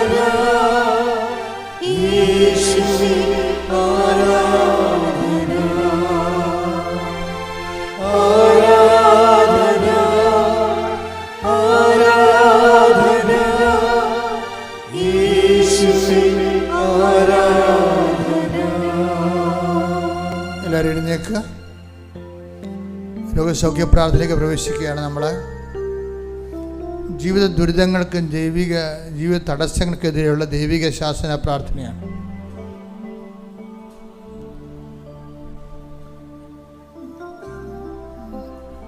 അച്ഛനോട് ചേർന്ന് പ്രാർത്ഥിക്കുക. കർത്താവായ ദൈവമേ, അങ്ങയുടെ വിശുദ്ധ പൗരോഹിത്യത്തെ മഹത്വപ്പെടുത്തണമേ. സഭയിലുള്ള സാന്നിധ്യം പ്രകടമാക്കണമേ. അമ്മേ പരിശുദ്ധമ്മേ, ദേവമാതാവേ, കൃപാസന അൾത്താരയില് പ്രത്യക്ഷപ്പെട്ടുകൊണ്ട് ദുരന്തം ഉണ്ടാകാൻ പോകുന്നു പ്രാർത്ഥിക്കുമെന്ന് അരുളി ചെയ്ത അമ്മയുടെ പ്രത്യക്ഷീകരണത്തിന്റെ സ്ഥിരീകരണത്തിനായി ജീവിത ദുരിതങ്ങൾക്ക് വേണ്ടി രോഗസൗഖ്യങ്ങൾക്ക് വേണ്ടി പ്രാർത്ഥിക്കുന്ന ഈ നിമിഷം അങ്ങയുടെ വലതുകരത്താൽ ഈശോ അങ്ങയുടെ ആണിപ്പെടുതാർന്ന വലതുകരത്താൽ ഞങ്ങളെ ആശീർവദിക്കണമേ. തീർത്ഥാടനത്തിലെ പ്രാർത്ഥിക്കുന്നവരും ഓൺലൈനിലെ പ്രാർത്ഥിക്കുന്നവരും ഈ നിമിഷം കർത്താവിന്റെ ചൈതന്യത്തിലെ നിറയട്ടെ. സ്തുതിക്കട്ടെ. ഹല്ലേലൂയ.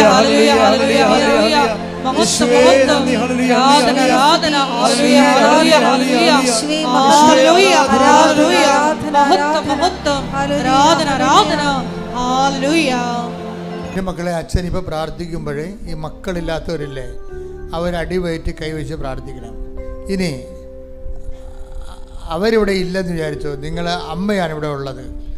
അമ്മ മകൾക്ക് വേണ്ടി അടിവയറ്റി കൈവച്ച് പ്രാർത്ഥിക്കണം. കർത്താവല്ലേ ഇതെല്ലാം കാണുകയും എടുക്കുകയും ചെയ്യുന്നത്. അവന് നെഞ്ചുവേദനയുള്ളവരും സ്ട്രോക്ക് വന്നവരും ശിരസിൽ നെറ്റിയിൽ കൈവച്ചുകൊണ്ട് പ്രാർത്ഥിക്കണം. നെഞ്ചുവേദന വന്നവർ ഹൃദയത്തിൽ കൈവച്ചുകൊണ്ട് പ്രാർത്ഥിക്കണം. അച്ഛൻ നിങ്ങൾക്ക് വേണ്ടി പ്രാർത്ഥിക്കാൻ നമ്മുടെ സമയമാണ്. അവന് ഡിസ്ചാർജൊക്കെ ഉള്ളവരും അടിവയറ്റി കൈവച്ച് പ്രാർത്ഥിക്കണം. വെള്ളപ്പൊക്ക്, വൈറ്റ് ഡിസ്ചാർജൊക്കെ ഉള്ളവരില്ലേ, നടുവേദനക്കാരും കിഡ്നി രോഗികളും പുറകിൽ കൈവച്ച് പ്രാർത്ഥിക്കണം. ടോൺസിൽ രോഗികൾ, തൊണ്ട രോഗികൾ, സ്പോണ്ടിലോസിസ് അസുഖങ്ങളുള്ളവർ തൊണ്ടയിൽ കൈവച്ച് പ്രാർത്ഥിക്കണം. എവിടെയാണ് രോഗം അവിടെ കൈവച്ച് മാറി മാറി പ്രാർത്ഥിക്കാൻ കുഴപ്പമില്ല. എവിടെയാണ് രോഗം അവിടെ കൈവച്ച് മാറി മാറി പ്രാർത്ഥിക്കാൻ കുഴപ്പമില്ല. കർത്താവേ, അങ്ങയുടെ മക്കൾക്ക് വേണ്ടി അങ്ങയുടെ അഭിഷേകത്തിന് പ്രാർത്ഥിക്കാൻ തുടങ്ങുന്നു. കർത്താവേ, 39 വർഷം നിന്റെ ബലിയർപ്പിക്കുവാൻ നീ എന്നെ യോഗ്യനാക്കി. ഞാൻ നിനക്ക് നന്ദി പറയുന്നു. ഞങ്ങളുടെ പ്രാർത്ഥനകൾ കേട്ടിട്ടുകൊണ്ട് നിന്റെ ഔദാര്യ അനുഗ്രഹത്തിൻ്റെ ഭാഗമായി ലോകത്തോട് സംസാരിക്കാൻ നീ അൾത്താരയിൽ പ്രത്യക്ഷപ്പെട്ടു. ആ പ്രത്യക്ഷീകരണത്തിൻ്റെ യോഗ്യതയാൽ അങ്ങയുടെ മക്കൾക്ക് വേണ്ടി പ്രാർത്ഥിക്കുകയാണ്. ഈശോയെ, ഒരു തലവേദന ഉള്ളവർ പോലും സുഖപ്പെടാതെ ഇവിടുന്ന് പോകരുത്. കർത്താവേ, നിന്റെ തിരുമുറിവാർന്ന വലതുകരം ഈ മക്കളുടെ ശിരസിൽ വെക്കണം. കർത്താവേ, നിന്റെ തിരുമുറിവാർന്ന വലതുകരം ഈ മക്കളുടെ ശിരസിൽ വെക്കണം. ഓൺലൈനിൽ പ്രാർത്ഥിക്കുന്നവരും ശിരസിൽ കൈവച്ചുകൊണ്ട് പ്രാർത്ഥിക്കട്ടെ. എവിടെയാണ് നിങ്ങളുടെ രോഗങ്ങൾ അവിടെയെല്ലാം കൈകൾ വെക്കാൻ അടിപ്പിടർ പോലെ, വൈദ്യുത ആഘാതം പോലെ ദൈവികമായ ശക്തി അമ്മയുടെ മധ്യസ്ഥത്തിൽ എല്ലാ രക്തസാക്ഷികളെ, വേദസാക്ഷികളെ, വിശുദ്ധന്മാരെയും സാക്ഷി നിർത്തിക്കൊണ്ട് അടിപ്പിട പോലെ ദൈവികമായ ശക്തി നിങ്ങൾക്ക് ഇറങ്ങി വസിക്കുന്ന സമയമാണ്. സ്വർഗം തുറക്കുന്ന സമയമാണ്. എല്ലാ മലക്കുമാരും നിങ്ങൾക്ക് വേണ്ടി പ്രാർത്ഥിക്കുന്ന സമയമാണ്. എൻ്റെ കർത്താവേ, എൻ്റെ ദൈവമേ, എൻ്റെ കർത്താവേ, എൻ്റെ ദൈവമേ, കർത്താവേ, നിന്റെ തിരുമുറിവാർന്ന വലതുകരം അങ്ങയുടെ മക്കളുടെ ശിരസിൽ വെക്കണമേ. എൻ്റെ കർത്താവേ, എൻ്റെ ദൈവമേ, അടിപ്പിട പോലെ ദൈവിക ശക്തി നിങ്ങളെ കൊടുക്കട്ടെ. മക്കളില്ലാത്തവരെ നീ സ്പർശിക്കണമെന്ന് പ്രാർത്ഥിക്കുന്ന, സ്പോണ്ടിലോസിസ് രോഗമുള്ളവരെ നീ സ്പർശിക്കണമെന്ന് പ്രാർത്ഥിക്കുന്ന, മുട്ടിന് വേദന, മുട്ടൊടിഞ്ഞവരെ, തുടയിലൊടിഞ്ഞവരെ, വെരിക്കോസിൻ്റെ രോഗമുള്ളവർ, ശരീരം അഴുകുന്നവർ, ചിരങ്ങ് രോഗികൾ, ചൊറി രോഗങ്ങൾ, ത്വക്ക് രോഗങ്ങൾ, അതുപോലെയുള്ള എല്ലാവിധ ത്വക്ക് രോഗങ്ങൾ കർത്താവിൻ്റെ വിശുദ്ധമായ രക്തത്താൽ ഇപ്പോൾ കഴുകപ്പെടട്ടെ. നടുവേദനക്കാർ, കിഡ്നി രോഗികൾ, കരരോഗികൾ, ഹൃദയ രോഗികൾ, പല്ലുവേദന ഉള്ളവർ, തൊണ്ട രോഗമുള്ളവർ, ശ്വാസകോശ രോഗികൾ, പ്രഷർ കുറഞ്ഞവർ, പ്രഷർ കൂടിയവർ, ഷുഗർ രോഗികൾ യേശുക്രിസ്തു നാമത്തിൽ സൗഖ്യം പ്രാപിക്കട്ടെ. ഈശോ അപ്പാ, അങ്ങേ പുത്രനായ യേശുക്രിസ്തുവിന്റെ നാമത്തില്, അങ്ങേ പുത്രനായ യേശുക്രിസ്തുവിന്റെ നാമത്തില് അടയാളങ്ങൾ സംഭവിക്കട്ടെ, അടയാളങ്ങൾ സംഭവിക്കട്ടെ. യേശുവേ, മാരക രോഗങ്ങള്, തിരവേദികള്, ദുരിതങ്ങള്, വാതരോഗങ്ങള് യേശുവിന്റെ നാമത്തില്, യേശുവിന്റെ നാമത്തില്, ക്യാൻസർ രോഗങ്ങള് യേശുവിന്റെ നാമത്തില് മാറിപ്പോകട്ടെ, ശുദ്ധിക്കട്ടെ. എല്ലാ രോഗങ്ങളും സുഖപ്പെട്ടുകൊണ്ട് ഈ ആരാധനയിലൂടെ അങ്ങയുടെ നാമത്തെ വീണ്ടും വീണ്ടും മഹത്വപ്പെടുത്തണമേ. ഹല്ലേലൂയ, മഹത്വം, മഹത്വം, ആരാധന, ആരാധന. ഹല്ലേലൂയ.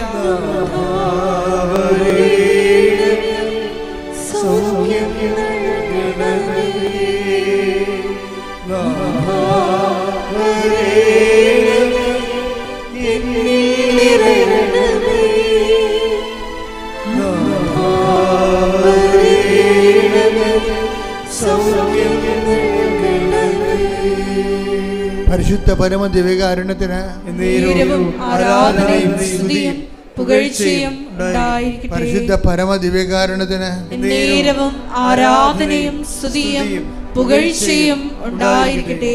ദൈവവേദനെ, ഇപ്പം നമ്മൾ പ്രാർത്ഥിക്കാൻ പോകുന്നത് വീട് ഇല്ലാത്തവര്, ജോലി ഇല്ലാത്തവര്, ഒരു സ്ഥാപനത്തിൽ ജോലി നഷ്ടപ്പെട്ടിട്ട് ജോലിയില്ലാതെ നിന്ന് വേറെ സ്ഥാപനത്തിന് വേണ്ടി ജോലിക്ക് ശ്രമിക്കുന്നവർ, വിസ കാലാവധി കഴിഞ്ഞവർ, അത് പുതുക്കി കിട്ടാൻ വേണ്ടി കണ്ണീരോടെ പ്രാർത്ഥിക്കുന്നവർ, അവരുടെ കൂടെ കൃപാസനവും അച്ഛനും ചേർന്ന് പ്രാർത്ഥിക്കുകയാണ്.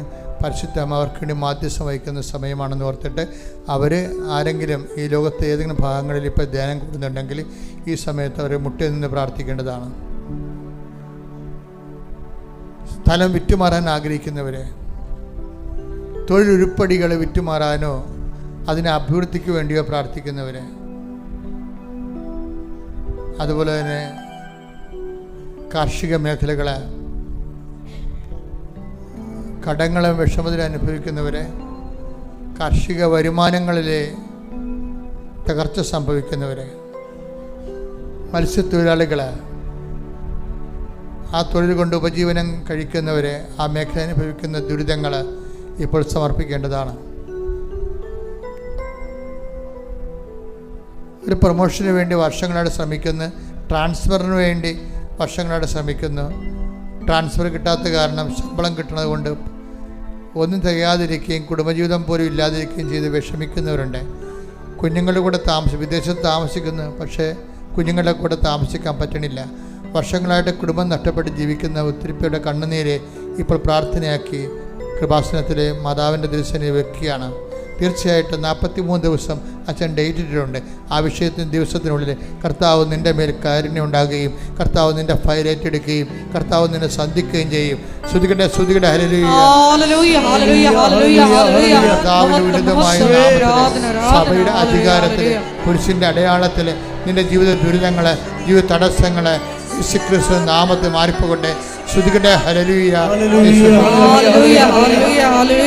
മഹത്വം, മഹത്വം, ആരാധന. ഹല്ലേലൂയ, ഹല്ലേലൂയ, ഹല്ലേലൂയ.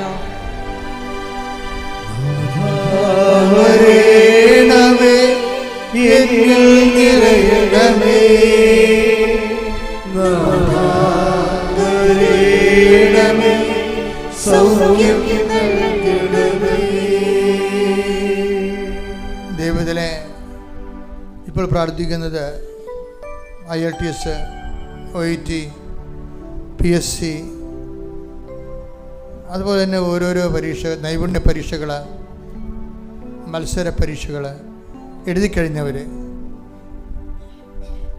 ഇൻകം ടാക്സിൻ്റെ പരീക്ഷകൾ, ബാങ്ക് ടെസ്റ്റുകൾ എഴുതിക്കഴിഞ്ഞവർ, എഴുതാൻ പോകുന്നവർ, അതിനുവേണ്ടി പരിശ്രമിക്കുന്നവർ, അതിൻ്റെ റിസൾട്ട് പ്രതീക്ഷിക്കുന്നവർ, അവർക്ക് ഉന്നതമായ വിദ്യാഭ്യാസമോ അതിന് യോഗ്യത ലഭിക്കാൻ വേണ്ടി പ്രാർത്ഥിക്കുന്നവർ, ഇതെല്ലാം ഉടമ്പടിയുടെ വിഷയങ്ങളാണ്. അതെല്ലാം മേലും ദൈവത്തിൻ്റെ ചൈതന്യം ഉണ്ടാകും.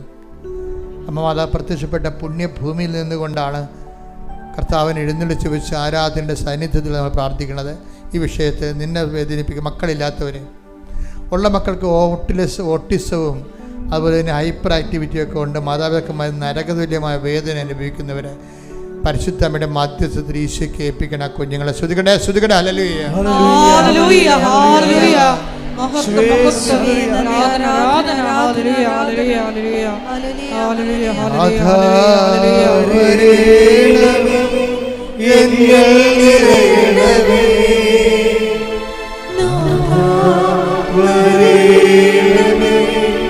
സൗഖ്യം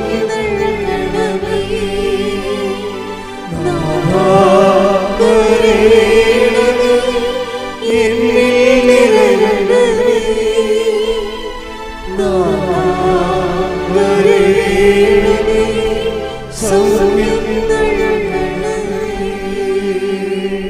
കടകമ്പോളങ്ങൾ നടത്തുന്നവര്, ഒറ്റയും പാട്ടത്തിലും താമസിക്കുന്നവര്, വാടകക്കാലം കഴിഞ്ഞിട്ട് ഇറങ്ങിപ്പോകാൻ പറയുന്നവര്, അതിൻ്റെ വേദന അനുഭവിക്കുന്നവര്, അതേസമയം തന്നെ ഇറങ്ങി തരാതെ ഇരിക്കുന്നത് കാരണം അവരെ മറ്റൊരു വിഷമിക്കുന്നവർ, ഇതിനെല്ലാം സൊല്യൂഷൻ വേണം. രണ്ട് കക്ഷികളുമുണ്ട്, അവർക്ക് രണ്ടുപേർക്കും ജീവിക്കണം. അതെല്ലാം ദൈവതിരുസന്നിധിയിൽ സമർപ്പിക്കുന്ന വിഷയങ്ങളാണ്. പല പല രോഗങ്ങളും മാറി മാറി വരികയും മാറാതെ നിൽക്കുന്ന രോഗങ്ങളുണ്ട്. വെള്ളപ്പണ്ട് രോഗങ്ങൾ, സോറിയാസിസ് രോഗങ്ങൾ, അവിടെയെല്ലാം വിശുദ്ധമായ രക്തം കർത്താവ് തളിക്കപ്പെടുന്നതിനെ പ്രാർത്ഥിച്ചുകൊണ്ട് ശ്രദ്ധിക്കട്ടെ. ഹല്ലേലൂയ ഹല്ലേലൂയ ഹല്ലേലൂയ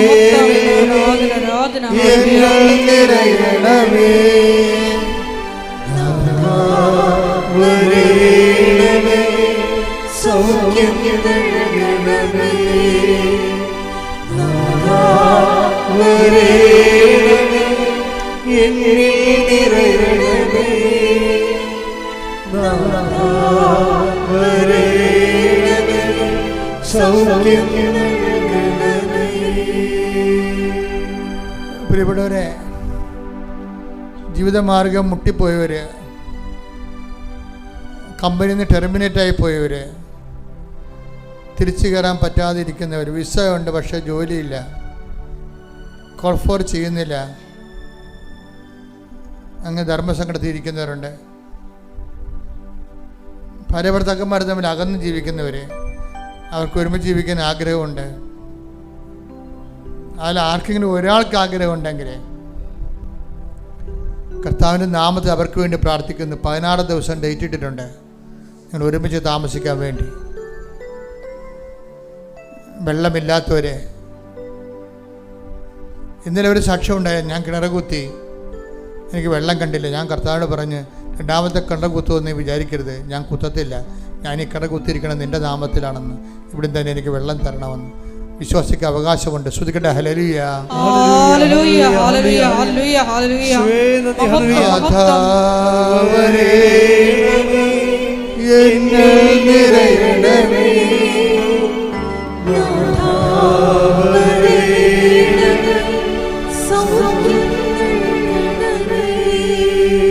കർത്താവ് ജീവനോടെ മഹത്വപൂർണനായി ആരാധ്യനായി അനുഗ്രഹദാതാവായി നിൽക്കുന്ന സമയമാണ്.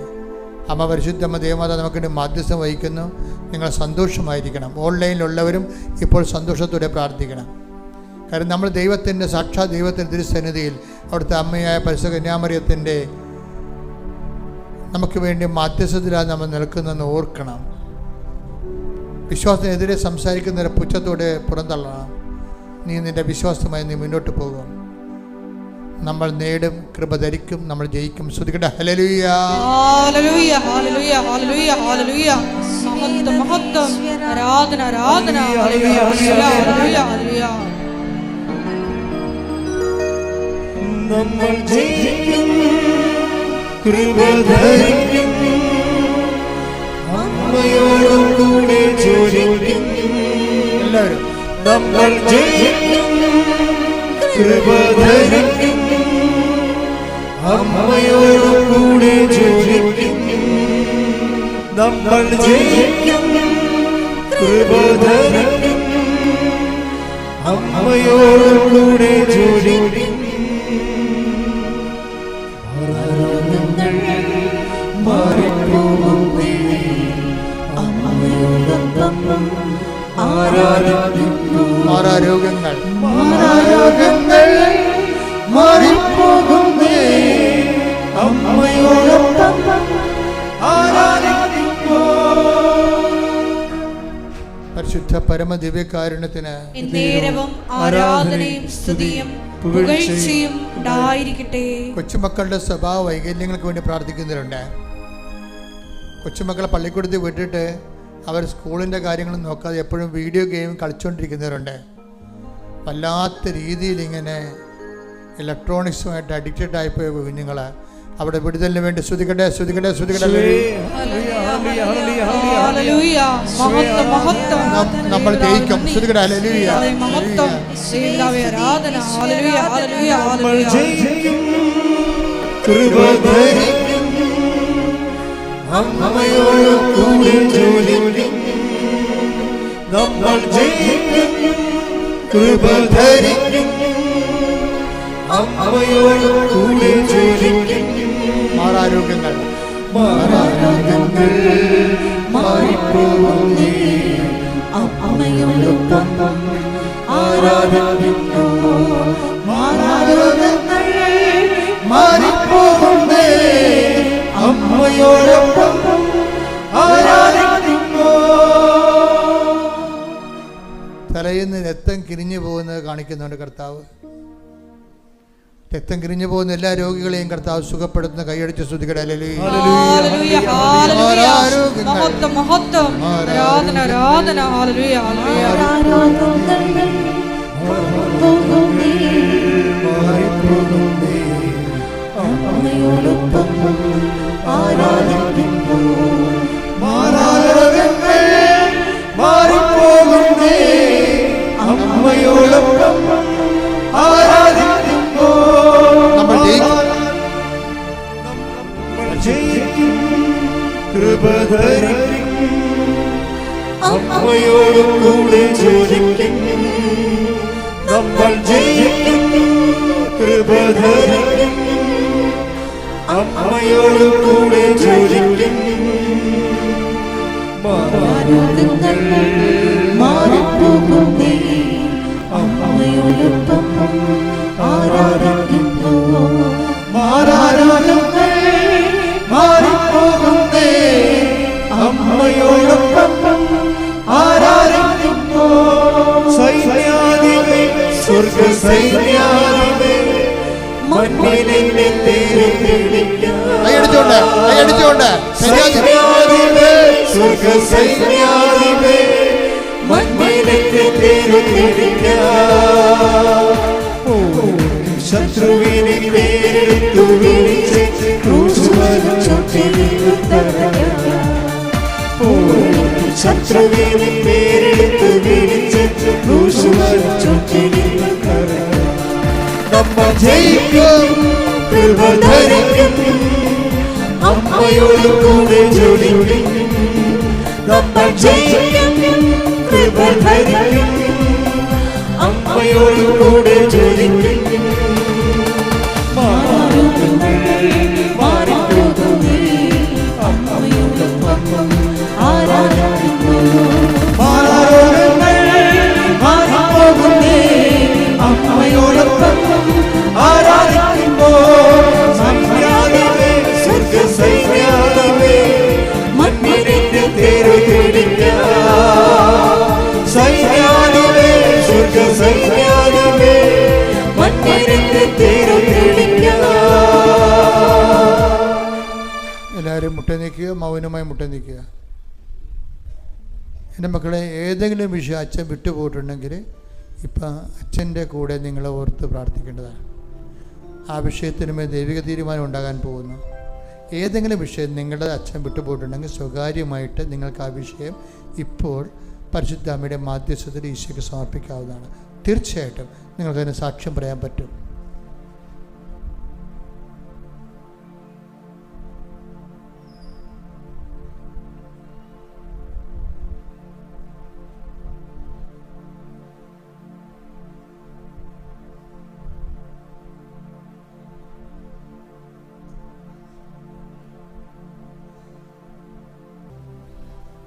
ബ്രെയിനിന് അസുഖമുള്ള കുറേ ആൾക്കാർ കർത്താവ് സുഖപ്പെടുന്നതായിട്ട് സന്ദേശമുണ്ട്. ഹല്ലേലൂയ ഹല്ലേലൂയ ഹല്ലേലൂയ. യേശുവേ നന്ദി, യേശുവേ ആരാധന. ഹല്ലേലൂയ. മഹത്വം മഹത്വം. ആരാധന ആരാധന. ഹല്ലേലൂയ. മുട്ടിൻ്റെ താഴെ മുട്ടിൻ്റെ മുകളിൽ ഒരു വലിയ ചൊറി പോലെ കുരുവാണ്. എന്താ അപകടത്തിൽ അത് പൊറുക്കാതെ കിടക്കുന്ന വ്രണമാണ്. കർത്താവ് സുഖപ്പെടുന്ന സന്ദേശമുണ്ട്. ഹല്ലേലൂയ ഹല്ലേലൂയ ഹല്ലേലൂയ. യേശുവേ നന്ദി, യേശുവേ ആരാധന. ഹല്ലേലൂയ. വചനം വായിക്കാതെ കുറേ ദിവസമായിട്ട് ഇപ്പോൾ വചനം വായിക്കുന്നില്ല. നിങ്ങളിന്ന് ചിന്തിച്ചായിരുന്നു, ഞാൻ വായിച്ചിട്ട് കുറേ ദിവസം ആയല്ലോ എന്ന്. അത് ശരിയാണെന്ന് ഈശോ പറയുന്നു. അപ്പോൾ വചനം വായിക്കുന്നതായിട്ട് ദർശനമുണ്ട്. അതുകൊണ്ട് വചനം വായന നിർത്തിയവർ തീക്ഷണമായിട്ട് വായിക്കാൻ വേണ്ടി പരിശുദ്ധാത്മാവ് ആവശ്യപ്പെടുന്നു. ഹല്ലേലൂയ ഹല്ലേലൂയ ഹല്ലേലൂയ. യേശുവേ നന്ദി, യേശുവേ ആരാധന. ഹല്ലേലൂയ. സമാപനാശീർവാദം.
പരിശുദ്ധ പരമ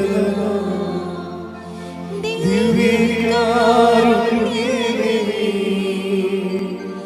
എന്നുമെന്നും അങ്ങേക്ക് ആരാധന. പരിശുദ്ധ പരമ ദിവ്യകാരുണ്യമേ, എന്നുമെന്നും